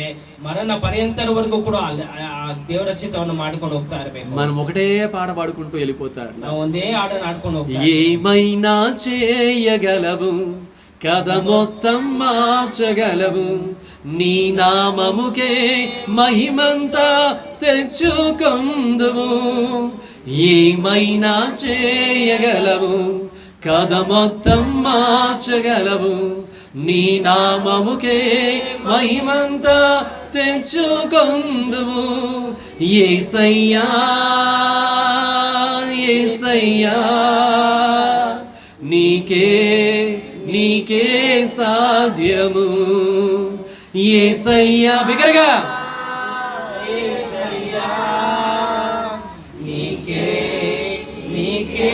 సాధ్యము. ఈ పాట పాడుకుంటా మనం వెళ్ళిపోవాలన్నమాట. ఈ ಹಾಡನ್ನು ಆಡ್ತಾ ಹೋಗ್ತಾ ಇರಬೇಕು. ఎప్పుడైనా ఎక్కడైనా ఏమైనా చేయగలవు. ಯಾವಾಗಾದ್ರೂ ಏನಾದ್ರೂ ಮಾಡಬಹುದು. ఏదైనా చేయగలడు దేవుడు అంతే. ಏನಾದ್ರೂ ಮಾಡಬಹುದು ದೇವರು. నమ్ముతూ ఉండి ఉన్నావా? నీ నమ్మిక చొప్పున నీకు అవును గాక. ನೀನು ವಿಶ್ವಾಸ ಮಾಡ್ತಿದ್ದ ಆ ವಿಶ್ವಾಸ ఎప్పటి వరకు నీ జీవితంలో జరగలేదా? ఇక ముందు జరుగుతుంది. ಇಲ್ಲಿವರೆಗೂ ನಿನ್ನ ಜೀವಿತದಲ್ಲಿ ಆಗ್ಲಿಲ್ಲವಾ? ಇನ್ನು ಮುಂದೆ ಆಗ್ತದೆ. బైబిల్లో చేస్తాను చేస్తాను చేస్తాననే ప్రభు చెబుతున్నాడు. ಪರಿಶುದ್ಧ ಗ್ರಂಥದಲ್ಲಿ ಮಾಡ್ತೀನಿ ಅಂತಾನೆ ಹೇಳ್ತಾ ಇದ್ದಾರೆ. కాబట్టి నీ జీవితంలో కూడా దేవుడు గొప్ప కార్యములు చేస్తాడు. ನಿನ್ನ ಜೀವಿತದಲ್ಲಿ ಕೂಡ ದೊಡ್ಡ ಕಾರ್ಯಗಳು ಮಾಡ್ತಾರೆ. ఆశ్చర్యమైన రీతిగా చేయవాడు. ಆಶ್ಚರ್ಯಕರವಾಗಿ ಮಾಡ್ತಾರೆ. అది నీ కుటుంబానికి ఆశీర్వాదకరముగా మారుతుంది. ಅದು ನಿನ್ನ ಕುಟುಂಬಕ್ಕೆ నీవు అనేక మందికి ఆశీర్వాదకరముగా మారబోతున్నావు. ಆಶೀರ್ವಾದಕರವಾಗಿ ಇರ್ತೀರಾ. కాబట్టి ఎవ్వరు కూడా ఏ విషయాల్లో బాధపడదు. ಯಾರು ಕೂಡ ಯಾವ ವಿಷಯಕ್ಕಾಗಿ ಬಾಧೆ మన పని ఏంటి? ನಮ್ಮ ಕೆಲಸ ಏನು? మన పని ఏంటి? ನಮ್ಮ ಕೆಲಸ ಏನು? మన పని ఏంటి? ನಮ್ಮ ಕೆಲಸ ಏನು? చక్కగా దేవునితో గడపడమే మన పని అంతే. ದೇವರೊಟ್ಟಿಗೆ ಸಮಯವನ್ನು ಕಳೆಯುವುದೇ ನಮ್ಮ ಕೆಲಸ. దేవుణ్ణి విడిచిపెట్టి వెళ్ళిపోయిన వాళ్ళు చాలా మంది ఉన్నారండి. ದೇವರನ್ನು ಬಿಟ್ಟು ಹೋಗಿದವರು ತುಂಬಾ ಜನ. యేసయ్య బ్రతికి ఉన్నప్పుడు ఆయన్ని విడిచిపెట్టి వెళ్ళిన వాళ్ళు చాలా మంది ఉన్నారు. ದೇವರು ಜೀವಿಸುತ್ತಿರುವಾಗ ಅವರನ್ನು ಬಿಟ್ಟು ಹೋಗ್ತಾರೆ. మందిరానికి వచ్చి మా జీవితంలో ఇది జరగలేదని వెళ్ళిపోయిన వాళ్ళు కూడా ఉన్నారు. ಸಭೆಗೆ ಬಂದು ನನ್ನ ಜೀವಿತದಲ್ಲಿ ಆಗಿಲ್ಲ ಎಂಬುದಾಗಿ ಹೋಗಿರೋರು ತುಂಬಾ ಜನ ಇದ್ದಾರೆ. దేవుడు ఏంటో మనం తెలుసుకోవాలి. ದೇವರು ಏನೋ ನಾವು ತಿಳಿದುಕೊಳ್ಳಬೇಕು. ఆయన ఎప్పుడు చేస్తాడో తెలుసుకోవాలి. ಅವರು ಯಾವಾಗ ಮಾಡ್ತಾರೋ ఆయన ತಿಳಿದುಕೊಳ್ಳಬೇಕು. చేసేవి ఎలా ఉంటాయో తెలుసుకోవాలి. ಅವ್ರು ಮಾಡೋದು ಹೇಗಿರುತ್ತೋ ನಾವು ತಿಳಿದುಕೊಳ್ಳಬೇಕು. అమ్మ నీకు శ్రేష్టమైనటువంటి మంచి ఇల్లు ఇస్తానమ్మా, ఒక 10 సంవత్సరాలు ఆగమ్మన్నాడు అనుకోండి. ಶ್ರೇಷ್ಠವಾದ ಒಂದು ಒಳ್ಳೆ ಮನೆಯನ್ನು ಕೊಡ್ತೀನಿ, ಒಂದು 10 ವರ್ಷ ವೇಟ್ ఈ మాట దేవుడే వచ్చి స్వయంగా నీతో చెప్పాడు అనుకోండి. ದೇವರೇ ಬಂದು ಈ ಮಾತನ್ನು ಹೇಳಿದ್ದಾರೆ ಅಂದುಕೊಳ್ಳಿ. అప్పుడు ఏం చేస్తామంటారు? ಆಗ ಏನ್ ಮಾಡ್ತೀವಿ ಅಂತೀರಾ? ఏం చేస్తామంటారు? ನೀವೇನ್ ಮಾಡ್ತೀನಿ ಅಂತ ಹೇಳ್ತೀರಾ? 10 సంవత్సరాలు ఎదురు చూస్తామా? 10 ವರ್ಷ ನೀವು ಕಾದಿರ್ತೀರಾ. అప్పుడు దాకా నేను అద్దీంట్లో ఉండమంటావా యేసయ్య? ಅವಾಗವರೆಗೂ ನಾನೇನು ఇప్పుడే పొందుకుంటాను యేసయ్య. ಇವಾಗಲೇ ಹೊಂದಿಕೊಳ್ಳಬೇಕು. ఆదివారం మానేస్తే 10,000 వస్తాయి యేసయ్య ಭಾನುವಾರ ಬಿಟ್ರೆ 10,000 అని వెళ్ళిపోతారా? ಅಂತ ಹೋಗ್ಬಿಡ್ತೀರಾ? దేవుని మాట మీద నిలబడండి అంతే. ದೇವರ ಮಾತು ಮೇಲೆ ನಿಂತುಕೊಂಡು. నువ్వు కట్టుకుంటే ఒక మేడ గదేమో, దేవుడు కడితే 10 మేడ గదులు. ನೀವು ಕಟ್ಕೊಂಡದಾದ್ರೆ ಒಂದೇ ಒಂದು ಫ್ಲೋರ್ ಏನೋ. మన సేవకుడు ఎంతగానో పరలోక దర్శనం గురించి ఒక మాట చెబుతున్నాడు. ದೇವರು ಪರಲೋಕ ದರ್ಶನ ಕುರಿತಾಗಿ పెద్ద పెద్ద భవనాలు అంటండి, దొడ్డ దొడ్డ వజ్ర వైడూర్యాలతో బంగారముతో పొదిగింపబడి మెరిసిపోతుందంట. వెల్లి బంగారದಿಂದ వైడూర్యದಿಂದ ತುಂಬಿಕೊಂಡಿದೆಯಂತೆ. ఇది నా కొడుకు కోసము అంటున్నాడంట. ఇది ನನ್ನ ಕುಮಾರನಿಗೋಸ್ಕರ, ఇది నా కుమార్తె కోసం అంటున్న వాడిగా ఉన్నాడు. కుమార్తెಗೋಸ್ಕರ ಎಂಬುದಾಗಿ ಹೇಳ್ತಾ ಇದ್ದಾರೆ. అక్కడ ఇక్కడ మనకు అన్ని ఇచ్చేవాడిగా ఉన్నాడు. ಅಲ್ಲಿ ಇಲ್ಲಿ ಎಲ್ಲವೂ ಕೊಡುವವರಾಗಿದ್ದಾರೆ. నిశ్చయముగా నిర్ణయ కాలంలో దేవుడిస్తాడు. నిశ్చయವಾಗಿ తక్క సమಯದಲ್ಲಿ ದೇವರು ಕೊಡ್ತಾರೆ. ఈ రోజు నువ్వు పొందుకోలేదంటే ఆ దినము రాలేదు. ఈ దినాన్ని ಹೊಂದಿಕೊಳ್ಳಲಿಲ್ಲ ಅಂದರೆ ಇನ್ನೂ ಅವರ ಸಮಯವು ಬಂದಿಲ್ಲ. కాబట్టి ఇప్పుడు మనం ఏం చెప్పుకోవాలి? నా ప్రార్థన దేవుడు విన్నాడు. ನನ್ನ ಪ್ರಾರ್ಥನೆ ದೇವರು చక్కగా మీ పక్కన ఉన్న వాళ్ళ ముఖంలో ముఖం పెట్టి ನಿಮ್ಮ ಪಕ್ಕದಲ್ಲಿ షేక్ హ్యాండ్ ఇస్తూ, ಮುಖವನ್ನು ಗಿಟ್ಟು అమ్మా షేక్ హ్యాండ్ కొಟ್ಟು, భయపడకు భయపడಬೇಡ అమ్మా, అమ్మా, భయపడకు భయపడಬೇಡ అమ్మా, అమ్మా, నీ ప్రార్థన నిన్న ప్రార్థన దేవునికి ದೇವರಿಗೆ వినబడి ఉన్నది. ಕೇಳಲ್ಪಟ್ಟಿದೆ. దేవుడు ದೇವರು నీ జీవితంలో ನಿನ್ನ ಜೀವಿತದಲ್ಲಿ అద్భుతము ಅದ್ಭುತವು చేయబోతున్నాడు. ఈరోజు నీతో ఆయన యొక్క ఆత్మ ఈ శుభవచనాన్ని తెలియచేస్తూ ఉన్నది. కాబట్టి ఇక మీదట ఏ విధమైన చెడ్డ మాటలు పలకకుండా నీ జీవితంలో దేవుడు చేయబోయే కార్యముల కొరకు ఎదురు చూస్తూ ఉండు. ఏడవద్దు, కన్నీరు కారవద్దు, చెప్పుడు మాటలు వినొద్దు, ఏ మాటల్ని మనసుకి తీసుకోవద్దు. సంతోషముగా ఉండు, ఎల్లప్పుడూ ఆనందిస్తూ ఉండు. కడుపు నిండా పరమాణము తిను, కడుపు నిండా బిర్యానీ తిను, కంటి నిండా నిద్ర. బిర్యానీ పరమాణం వద్దా మీకు? ప్రభు క్లేశాన పానములు ఇస్తాడండి. ఆ క్లేశాన పానములు తిను, ಒಳ್ಳೆ ಆಹಾರವನ್ನು ತಿನ್ನು. దేవుని యందు ఆనందిస్తూ ఉండు. ದೇವರಲ್ಲಿ ಆನಂದಿಸು. నీ ఆనందము అధికమవుతుంది.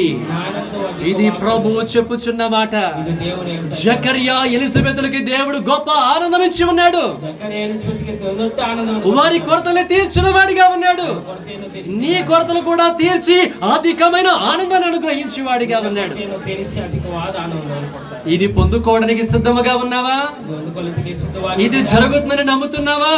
ಜನತೆ ಎಂಬುದಾಗಿ నమ్మినట్లయితే నీవు అనుకున్న ప్రకారము జరుగును గాక. ಈ ವಿಶ್ವಾಸ ಮಾಡದೆ ಅಂದುಕೊಂಡ ರೀತಿಯಲ್ಲಿ ಆಗುತ್ತೆ. ఏ గాక? జరుగును గాక. ఆమేన్, ఆమేన్, హల్లెలూయా, హల్లెలూయా. నా ప్రార్థన వినపడి అంతే. ನಿಮ್ಮ ಪ್ರಾರ್ಥನೆ ಕೇಳಿಸಲ್ಪಟ್ಟಿದೆ ಅಷ್ಟೇ. నేను ప్రతిరోజు అనుకుంటా ఉంటాను అనమాట, ನಾನು ಪ್ರತಿದಿನ ಅಂದುಕೊಳ್ತಾ ಇರ್ತೇನೆ, ఈ మందిరం నుంచి ఎలా ప్రార్థనలు వెళుతున్నాయి అని. ಈ ಒಂದು సభೆಯಿಂದ ಹೇಗೆ ಪ್ರಾರ್ಥನೆ ಹೋಗ್ತಾ ಇದೆ. నలుగురు కలిసి ప్రార్థన చేస్తానంట, అది బాగా ప్రకాశవంతంగా వెళ్ళిపోతా ఉంటాను. 4 ಜನ ಸೇರಿ ಪ್ರಾರ್ಥನೆ ಮಾಡುವಾಗ ಅದು ఒంటరిగా చేస్తూ వెళుతుంటే అది మామూలుగా వెళుతుందంట. ಒಬ್ಬನಾಗಿ ನೀವು ಮಾಡ್ತಾ ಇದ್ರೆ ಅದು నలుగురు చేసే ప్రార్థన ఇంకా గొప్పగా బలముగా వెళ్తా ఉంటా. 4 ಜನ ಮಾಡೋ ಪ್ರಾರ್ಥನೆ ಇನ್ನು ಬಲವಾಗಿ ಹೋಗ್ತಾ ಇದೆ. ఎలా వెళ్తున్నాయో అనుకుంటా ఉంటాను అనమాట. ಹೇಗೆ ಹೋಗ್ತಾ ಇದೆಯೋ ಅಂದ್ಕೊಳ್ತಾ ಇರ್ತೀನಿ. అదే రీతిగా కొన్నిసార్లు బాధ కూడా పడతా ఉంటాను. ಅದೇ ರೀತಿಯಾಗಿ ಕೆಲವು ಬಾರಿ నాకున్న ప్రధానమైన బాధ ఏంటో తెలుసండి, ನನಗೆ ಇರುವಂತ ಒಂದೇ ಒಂದು ಬಾಧೆ ಏನು ಗೊತ್ತಾ? ఉపవాస ప్రార్థన అన్నా కూడా కొంతమంది కనపడరు అనమాట. ಉಪವಾಸ ಪ್ರಾರ್ಥನೆ ಅಂದ್ರೆ ಕೂಡ ಕೆಲವು ಜನ ಕಾಣಿಸೋದಿಲ್ಲ. అప్పుడు చాలా బాధ వేసింది అనమాట. ಆಗ ತುಂಬಾ ಬಾಧೆ ಆಗುತ್ತೆ. ఎంత బాధ అంటే చాలా బాధ.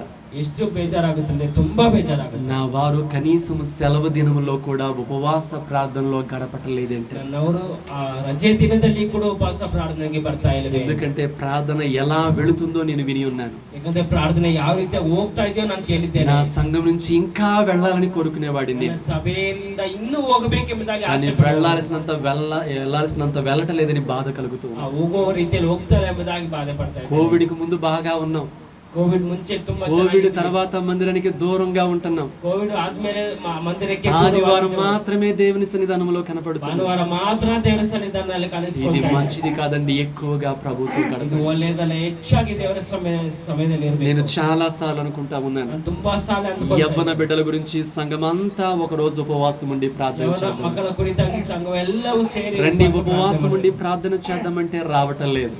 ಇದ್ದು ಉಪವಾಸ ಪ್ರಾರ್ಥನೆ ಮಾಡೋಣ ಅಂತ నేను నిజంగా చెప్తున్నాను, ఆన్లైన్ లో జరిగించడం ద్వారా నా మనసు అంత సంతృప్తి చెందటం లేదు. ఆన్లైన్ ನಲ್ಲಿ ಮಾಡುವಾಗ ನನ್ನ ಮನಸ್ಸು ಅಷ್ಟು ತೃಪ್ತಿ ಆಗ್ತಾ ಇಲ್ಲ. నేను ఏదో ఆ మానిటర్ ముఖం చూడాల్సి వస్తుంది, నాకు ఒక రకమైన ఫీలింగ్ నిజంగా బాధే కలుగుతుంది. ಏನೋ ಆ ಮಾನಿಟರ್ ಮುಖ ನೋಡ್ಬೇಕನ್ಸಿದೆ, ನಾನು ತುಂಬಾ ಬೇಜಾರಾಗ್ತಿದೆ. అది సంతృప్తికరముగా నా ప్రార్థన ఉండటం అనిపిస్తుంది. సంతృప్తికరವಾಗಿ ನಮ್ಮ ಪ್ರಾರ್ಥನೆ ಇರ್ತಾ ಇಲ್ಲ. అందరూ మందిరానికి వచ్చి అందరము ప్రార్థన చేస్తుంటే ఎలా ఉంటదంటే, ಎಲ್ಲರೂ ಸಭೆಗೆ ಬಂದು ಎಲ್ಲರೂ ಪ್ರಾರ್ಥನೆ ಮಾಡುವಾಗ ಎಷ್ಟು ఇక్కడ ಚೆನ್ನಾಗಿರ್ತದೆ. మందిరంలో లేవీయుడైనటువంటి యాజకుడు జకరియా ఉన్నాడు, చాలా మంది అక్కడే ఉన్నారంట. ಇಲ್ಲಿ ಲೇವಿಯರು, ಯಾಜಕನಾದ ಜಕರಿಯ ಎಲ್ಲರೂ ಅಲ್ಲೇ ಇದ್ರಂತೆ. ఒక సేవకుడికి ఎప్పుడు ఆనందమో తెలుసండి, ಒಂದು ಸೇವಕನಿಗೆ సంఘమంతా కలిసి ఉండి ఆ సంఘములో ఉన్న కుటుంబాలకి ఏదైనా బాధ కలుగుతుంటే దాని గురించి ఏకీభవించి ప్రార్థన చేస్తుంటే ఆ సేవకుడికి ఎంతో ఆనందము కలుగుతుంది. ಸಭೆಯೆಲ್ಲ ಸೇರಿ ಪ್ರಾರ್ಥನೆ ಮಾಡುವಾಗ ಆ ಸಭೆಯಿಂದ ಪ್ರಾರ್ಥನೆ ಧೂಪವಾಗಿ ಹೋಗುವಾಗ ಅದು ಎಷ್ಟು ಸಂತೋಷ. కొంతమంది నా దగ్గరకు వచ్చి అన్నా నా గురించి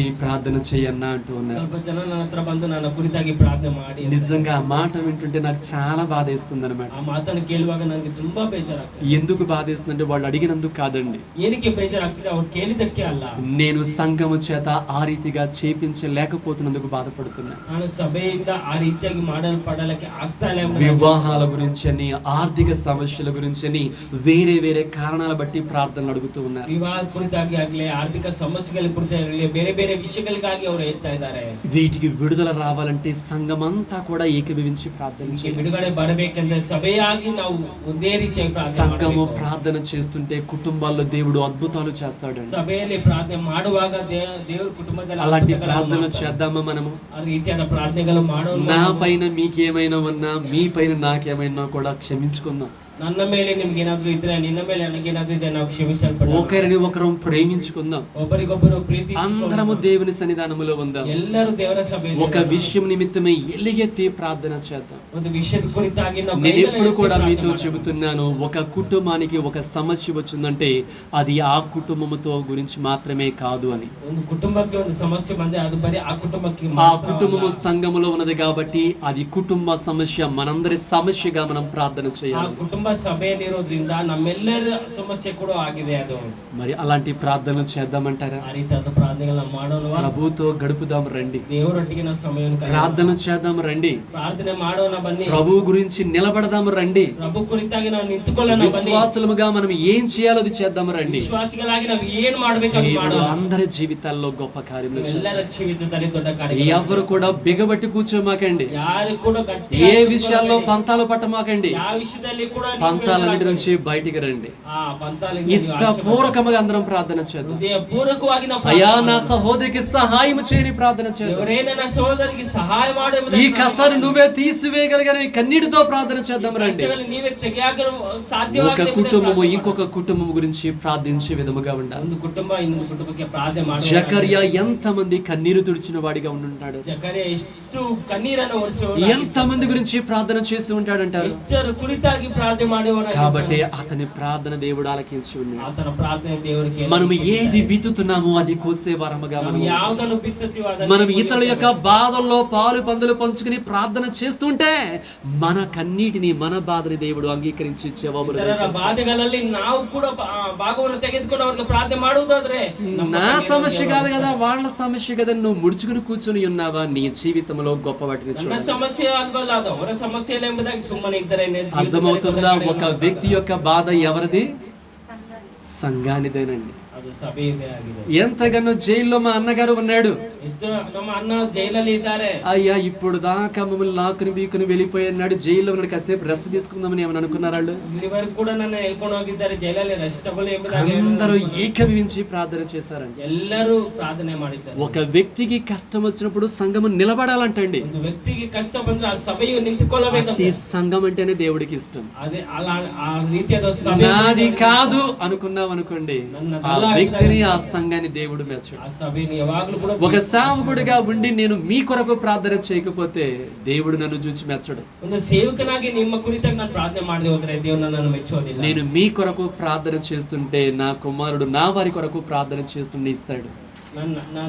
ನಾನು ನಿಮಗೋಸ್ಕರ ಪ್ರಾರ್ಥನೆ ಮಾಡುವಾಗ ನನ್ನ ಕುಮಾರನು ಅವ್ರಿಗೋಸ್ಕರ ఇప్పటి వరకు నా జీవితంలో నేను చూసినది మీతో చెబుతూ ఉండి ఉన్నాను. ಇಷ್ಟು ವರೆಗೂ ಕೂಡ ನನ್ನ ಜೀವಿತದಲ್ಲಿ నేను నా కుటుంబం గురించి ప్రార్థించిన దానికంటే మీ కుటుంబాల గురించి ప్రార్థన చేస్తున్నదే 99% అన్నమాట. ನನ್ನ ಕುಟುಂಬಕ್ಕೆ ಕುರಿತಾಗಿ ಪ್ರಾರ್ಥನೆ ಮಾಡೋದಕ್ಕಿಂತ ನಿಮ್ಮ ಕುರಿತಾಗಿ ಪ್ರಾರ್ಥನೆ దేవుని బలిపీఠం దగ్గర నిలబడి నేను ఆ మాట చెబుతూ ఉన్నాను. ದೇವರ ಬಲಿಪೀಠದಲ್ಲಿ ನಾನು ನಿಂತುಕೊಂಡು ನಾನು ಆ ಮಾತನ್ನ ಹೇಳ್ತಾ ಇದ್ದೇನೆ. 99% మీ గురించే నా ప్రార్థన. 99% ನಿಮ್ಮ ಕುರಿತಾಗಿ నా ప్రార్థనే నా కుటుంబానికి గొప్ప ఆశీర్వాదకరముగా ಪ್ರಾರ್ಥನೆ ನನ್ನ ಕುಟುಂಬಕ್ಕೆ ದೊಡ್ಡ ಆಶೀರ್ವಾದಕರವಾಗಿ. మీరు కూడా అదే ప్యాటర్న్ ఫాలో అవ్వండి. ನೀವು ಕೂಡ ಅದೇ ರೀತಿಯಾಗಿ ಫಾಲೋ ಮಾಡಿ. అందరి గురించి ప్రార్థన చేయండి. ಎಲ್ಲರ ಕುರಿತಾಗಿ అందరి కష్టాలు నీ పైన వేసుకో. ಎಲ್ಲಾ ಕಷ್ಟಗಳು అందరి గురించి ప్రార్థన చేయి. ಅದು ಕುರಿತಾಗಿ అందరి గురించి ప్రభు దగ్గర కన్నీరు కార్చు. ಆ ಎಲ್ಲ ಕುರಿತಾಗಿ రోదించు. ಕಣ್ಣೀರನ್ನು ಒರೆಸು. ఎంతగానో విజ్ఞాపన చేయి. ಪ್ರತಿದಿನ ಪ್ರಾರ್ಥನೆ ಮಾಡು. నీ గురించి అడగకుండానే దేవుడు ఇచ్చేస్తాడు. ನಿನ್ನ ಕೇಳದೆ ನಿನಗೆ ಎಲ್ಲವನ್ನು ಕೊಡ್ತಾನೆ. యేసయ్య కూడా ఇలాగే ప్రార్థన చేశాడు. యేసయ్య ఇదే ರೀತಿಯಾಗಿ తన ಪ್ರಾರ್ಥನೆ గురించి ಮಾಡ್ತಾನೆ. ఎప్పుడు ఎక్కువగా ప్రార్థన చేయలేదు. ಕುರಿತಾಗಿ ಯಾವಾಗೂ ಜಾಸ್ತಿ ಪ್ರಾರ್ಥನೆ అందరి ಮಾಡ್ತಾನೆ. గురించి ప్రార్థన చేస్తున్నాడు. ಒಬ್ಬರ ಕುರಿತಾಗಿ బాధపడుతున్న వారి గురించి మాత్రమే ప్రార్థన చేస్తున్న వాడిగా ఉన్నాడు. ಬರುವಂತವರ ಕುರಿತಾಗಿ ಮಾತ್ರನೇ ಪ್ರಾರ್ಥನೆ ಮಾಡ್ತಾನೆ. ఎవరెవరు దుర్భరమైన స్థితిలో ఉన్నారో వారి గురించి ప్రార్థన చేస్తున్న వాడిగా ఉన్నాడు. ಯಾರ್ಯಾರು ದುರ್ಬಲ ಸ್ಥಿತಿಯಲ್ಲಿ ಇದ್ದಾರೋ కఠినాత్మల గురించి ప్రార్థన చేస్తున్న వాడిగా ఉన్నాడు. ಮಾರ್ಪಾಟು ಕುರಿತಾಗಿ ಪ್ರಾರ್ಥನೆ ಮಾಡ್ತಾನೆ. కాబట్టి అన్ని నామముల కన్నా పై నామముగా ఆయన నామము చేయబడి ಎಲ್ಲ ನಾಮಕ್ಕಿಂತ ದೊಡ್ಡ ನಾಮವಾಗಿ ಮಾಡಲ್ಪಟ್ಟಿದೆ. ఈ రోజు మనం అలాంటి ప్రార్థన జీవితాన్ని ನಾವು ಸಹ ಆ ರೀತಿಯಾದ ಪ್ರಾರ್ಥನೆ. కాబట్టి సంగమా ఈ కుటుంబానికి సమస్య వచ్చింది, రండి ప్రార్థన చేద్దామన్నప్పుడు అందరూ కూడా రండి. ಸಭೆ ಈ ಕುಟುಂಬಕ್ಕೆ ಸಮಸ್ಯೆ ಬಂದಿದೆ, ಪ್ರಾರ್ಥನೆ ಮಾಡಕ್ಕೆ ಬನ್ನಿ, ಎಲ್ಲರೂ ಕೂಡ ಬರಬೇಕು. నేను ఇక మీదట సాయంకాల ప్రార్థనలో ఒక రోజు ప్రత్యేకంగా ఎవరో ప్రత్యేకంగా మాకు ఈ కష్టాలు ఉన్నాయని చెబుతున్నారో వారి కుటుంబాల నిమిత్తమే ప్రార్థన చేయాలనుకుంటూ ఉండి సాయంకాల సమయದಲ್ಲಿ ಯಾರು ಕಷ್ಟ ಎಂಬುದಾಗಿ ಹೇಳ್ತಾರೋ ಅವರೆಲ್ಲ ಕುಟುಂಬಗಳಿಗಾಗಿನೇ ಪ್ರತ್ಯೇಕ శనివారాలు చేస్తున్నాము, ఉదయాలు చేస్తానే ఉన్నాము కానీ ప్రత్యేకంగా ఎంతగానో సాయంకాల ప్రార్థనలు కూడా పెట్టాలనుకుంటూ ఉండి సాయంకాల ప్రార్థనలు కూడా ఇడಬೇಕೆಂದು ಅಂದುಕೊಳ್ಳುತ್ತೇನೆ. అదే రీతిగా సెలవు వచ్చే దినాల్లో ప్రత్యేకంగా పెట్టాలనుకుంటూ ఉండి ఉన్నాను. రజా ಬಂದಿರುವಂತ ದಿನಗಳಲ್ಲಿ ಕೂಡ ಇಡಬೇಕೆಂದು ఇక మీదట లోకపరముగా మీకు సెలవులేమో గానీ ఆత్మపరముగా సంఘపరముగా మీకు సెలవులు లేవు. ఈ లోక రీతియాಗಿ నిಮಗೆ రజಗಳು ಇರಬಹುದು, ಆದರೆ ಆತ್ಮಪರವಾಗಿ వస్తారని నమ్మకంతో నేను చెబుతూ ఉండి ఉన్నాను.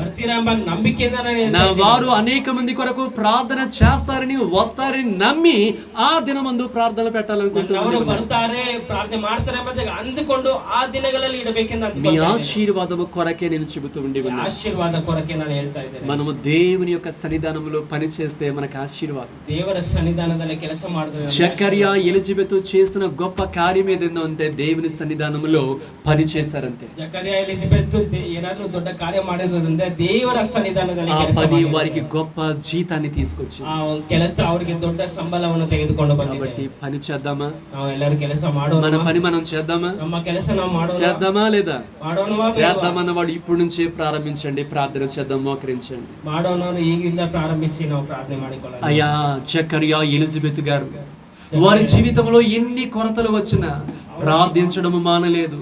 ఎంతగానో నీ సన్నిధానంలో సేవ చేయడము మానలేదు. ఎంతగానో నా ప్రభువా అయా యాజకత్వంలో నమ్మకముగా ఇంకా చేసుకుంటూ వెళ్ళి ఉన్నారు. మేము కూడా అలాగే చేయడానికి సహాయం చేయ్యా. అయా మా జీవితంలో ఎన్ని కొరతలు ఉన్నా కూడా మేము చేయవలసిన పనిని ఆపకుండా ఇంకా మరి ఎక్కువగా నీ పని చేయడానికి మాకు సహాయం చేయి నా ప్రభుని ప్రార్థన చేద్దాం. అందరూ కూడా ప్రార్థన చేయండి. మా ప్రియ పరలోకపు తండ్రి, జీవము కలిగిన యేసయ్యా మీ పాదములకు వందనాలు నా తండ్రి. జీవిಸುವಂತ ದೇವರೇ ನಿನ್ನ ಪಾದಕ್ಕೆ ಶರಣ ಮಾಡು. అయ్యా ఒక కుటుంబంలో భార్య భర్త ఎలా ఉండాలో మీరు చెబుతూ ఉండి ఉన్నారు. కుటుంబದಲ್ಲಿ ಗಂಡ ಹೆಂಡತಿ ಹೇಗಿರಬೇಕೋ ನೀವು ಹೇಳಿದ್ದೀರಾ. ప్రతి భార్య భర్త ఆజ్ఞలు కట్టడలు శాసనాలు న్యాయ విధులు గాయకుని నడిచేవారిగా ఉండాలని చెబుతూ ఉండి ఉన్నారు. ಗಂಡ ಹೆಂಡತಿ ಕೂಡ ఆజ్ఞಗಳನ್ನು శాసనಗಳನ್ನು గాయకొని నడవಬೇಕೆಂಬುದಾಗಿ ಹೇಳಿದ್ದೀರಾ. వారి జీవితాల్లో ఎన్ని కొరతలు ఉన్నా కూడా నా ప్రభువా బలహీనపడకుండా బలము తెచ్చుకుని ధైర్యముగా ముందుకు సాగుతూ నీ పని చేయాలని మీరు చెబుతున్న వారిగా ఉండి ఉన్నారు. జీవితంలో ఏనే కొరತೆ కష్టಗಳು ಬಂದರೂ ಕೂಡ బలహీననాగದೆ బలవంతవరాಗಿ ప్రార్థించుకొని ముందు ಹೋಗಬೇಕೆಂದು ನೀವು ಹೇಳಿದ್ದೀರಾ. మా పనిని మేము నమ్మకముగా చేస్తున్నట్లయితే మీ కార్యములు మా జీవితంలో విస్తరింప చేస్తానంటున్నారు. అందును బట్టి నీకు వందనాలు నా తండ్రి. జీవితದಲ್ಲಿ ನಮ್ಮ ಕಾರ್ಯಗಳು ನಿಷ್ಠೆಯಿಂದ ಮಾಡುವುದಾದ್ರೆ ನಿಮ್ಮ ಕಾರ್ಯಗಳನ್ನು ವಿಸ್ತರಿಸಿ ಮಾಡ್ತೀನಿ ಎಂಬುದಾಗಿ ನೀವು ಹೇಳಿದ್ದೀರಾ. అయ్యా ఆనాడు జకర్యాతో మీరు మాట్లాడిన వారిగా ఉండి ఉన్నారు. ఆ దిన నీ జకర్యానొಟ್ಟಿಗೆ మాట్లాడినವರು, అతడిని ధైర్యపరిచిన వారిగా ఉండి ఉన్నారు. ధైర్యపరిచేవారాಗಿ అతనికి సంతానం అనుగ్రహించిన వారిగా ఉండి ఉన్నారు. సంతానವನ್ನು ಕೊಟ್ಟವರು, ఎంతగానో అతని ప్రార్థన వినిన వారిగా ఉండి ఉన్నారు. ప్రార్థన ಕೇಳಿದವರಾಗಿ ನೀವಿದ್ದೀರಾ. గొప్ప గొప్ప స్వాస్థ్యాన్ని మీరు అనుగ్రహించిన వారిగా ఉండి ದೊಡ್ಡ ఉన్నారు. ಸ್ವಾಸ್ಥ್ಯವನ್ನು ఈ రోజు ಕೊಟ್ಟಿದ್ದೀರಾ. మేము కూడా అలాంటి ప్రార్థన జీవితాన్ని కలిగి ఉండి నీ చేతుల మీదుగా శ్రేష్టమైన వాటిని పొందుకోవడానికి సహాయం చేయమని ప్రార్థన చేయుచున్నాను. ದಿನ ಅದೇ ಪರಿಸ್ಥಿತಿಯಲ್ಲಿ ನಾವಿರುವಾಗ ನಿನ್ನಿಂದ ದೊಡ್ಡ ಕಾರ್ಯಗಳನ್ನು ಪಡೆದುಕೊಳ್ಳೋದಕ್ಕೆ ಸಹಾಯ ಮಾಡ್ರಿ. ఇక్కడ ఉన్న వాళ్ళు ఎవరు కూడా మా ప్రార్థనలు దేవుడు వినటం లేదేమని అలాంటి మాటలు పలకకుండా నా ప్రార్థన దేవుడు వింటున్నాడని సంతోషంతో చెప్పడానికి సహాయం చేయమని వేడుకుంటున్నాను. ಪ್ರತಿಯೊಬ್ಬರು ಕೂಡ ನನ್ನ ಪ್ರಾರ್ಥನೆ ಕೇಳ್ತಿಲ್ಲ ಎಂಬ ಮಾತುಗಳನ್ನು ಹೇಳದೆ ನನ್ನ ಪ್ರಾರ್ಥನೆ ಕೇಳ್ತಾ ಇದ್ದಾರೆ ಎಂಬ ಸಂತೋಷದಿಂದ ಪ್ರಾರ್ಥಿಸಲಿಕ್ಕೆ. విశ్వాసి ఎలాంటి మాటలు పలకాలో అలాంటి మాటలు పలకడానికి మీరు మాకు సహాయం చేయమని వేడుకుంటూ ವಿಶ್ವಾಸಿ ಯಾವ ರೀತಿಯಾದ ಮಾತುಗಳನ್ನು ಆಡಬೇಕೋ ಅದೇ ಮಾತುಗಳನ್ನು ಆಡ್ಲಿಕ್ಕೆ ನಮಗೆ ಸಹಾಯ. మరి ముఖ్యంగా సంఘం అంతా కలిసి నా ప్రభువా అనేక మంది కొరకై ప్రార్థన చేయడానికి సహాయం చేయండి. ముఖ్యವಾಗಿ సభೆ ಎಲ್ಲರೂ ಸೇರಿ అనేక విషయాలుగా ప్రార్థన ಮಾಡಿ శ్రమలలో బాధలలో వేదనలో ఉన్నటువంటి కుటుంబాల కొరకై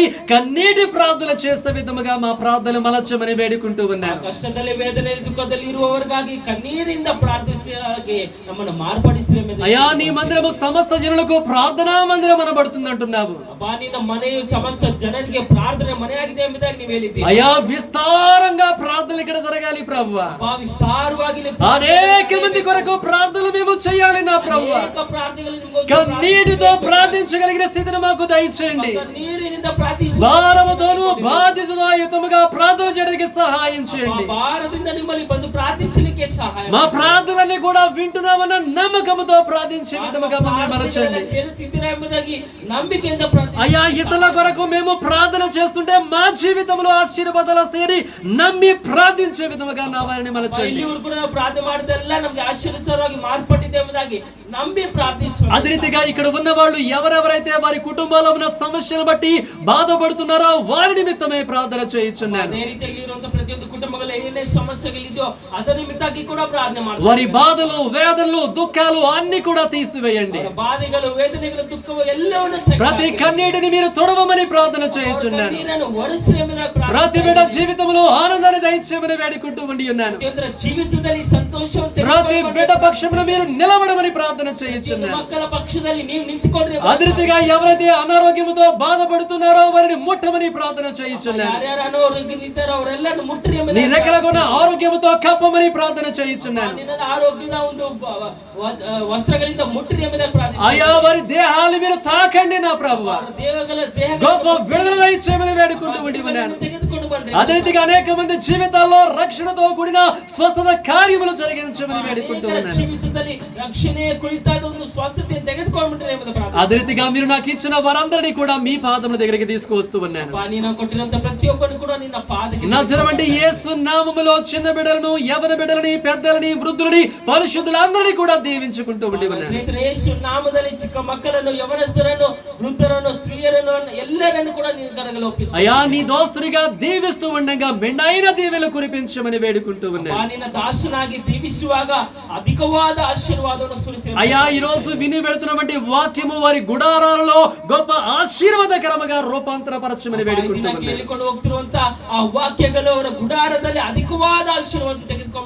అదే రీతిగా ఈ మందిరము ద్వారా ఇక ముందు జరగబోయే కూడికలు కూడా మీ నామానికి మహిమకరముగాను అనేక మందికి ఆశీర్వాదకరముగా మలచమని ప్రార్థన చేయించున్నాను. ಅದೇ ರೀತಿಯಾಗಿ ಈ ಮಂದಿರದಲ್ಲಿ ಇನ್ನು ಮುಂದೆ ನಡೆಯುವಂತ ಎಲ್ಲಾ ಪ್ರಾರ್ಥನೆ ಕೂಟಗಳು ಅನೇಕರಿಗೆ ಆಶೀರ್ವಾದಕರವಾಗಿ ಮಹಿಮಕರವಾಗಿ ಮಾರ್ಪಡಿಸಿ. మా ప్రార్థనలు ఆలకించిన విధానాన్ని బట్టి కోట్ల కొలది వందనాలు చెల్లించుకుంటూ మా ప్రభువును మా రక్షకుడైన యేసుక్రీస్తు యొక్క అతి పరిశుద్ధమైన నామములో అడిగి వేడుకుంటూ ఉన్నాను మా ప్రియ పరలోకపు తండ్రి. ಅದೇ ರೀತಿ ನಮ್ಮ ಪ್ರಾರ್ಥನೆ ಕೇಳಿದ್ದಕ್ಕಾಗಿ ಎಲ್ಲವೂ ನಿನಗೆ ಕೇಳಿದ್ದೆ ಎಂಬುದಾಗಿ ನಂಬುತ್ತಾ ನಮ್ಮ ರಕ್ಷಕನು ಮುಚ್ಚಿಕೊಂಡು ಒಡೆಯನಾಗಿರುವ ಯೇಸು ಕ್ರಿಸ್ತನ ನಾಮದಲ್ಲಿ ಪ್ರಾರ್ಥನೆಯನ್ನು ಬೇಡಿಕೊಳ್ಳುತ್ತಿದ್ದೇವೆ ಪರಲೋಕ ತಂದೆ. ఆమేన్. ప్రభు యొక్క రక్త మాంసంలోనికి వెళదాం. ఎవరైతే యేసుక్రీస్తుని సొంత రక్షకునిగా అంగీకరించి ఉన్నారో వారు మాత్రమే ప్రభు యొక్క రక్త మాంసంలోనికి అడుగు పెట్టండి.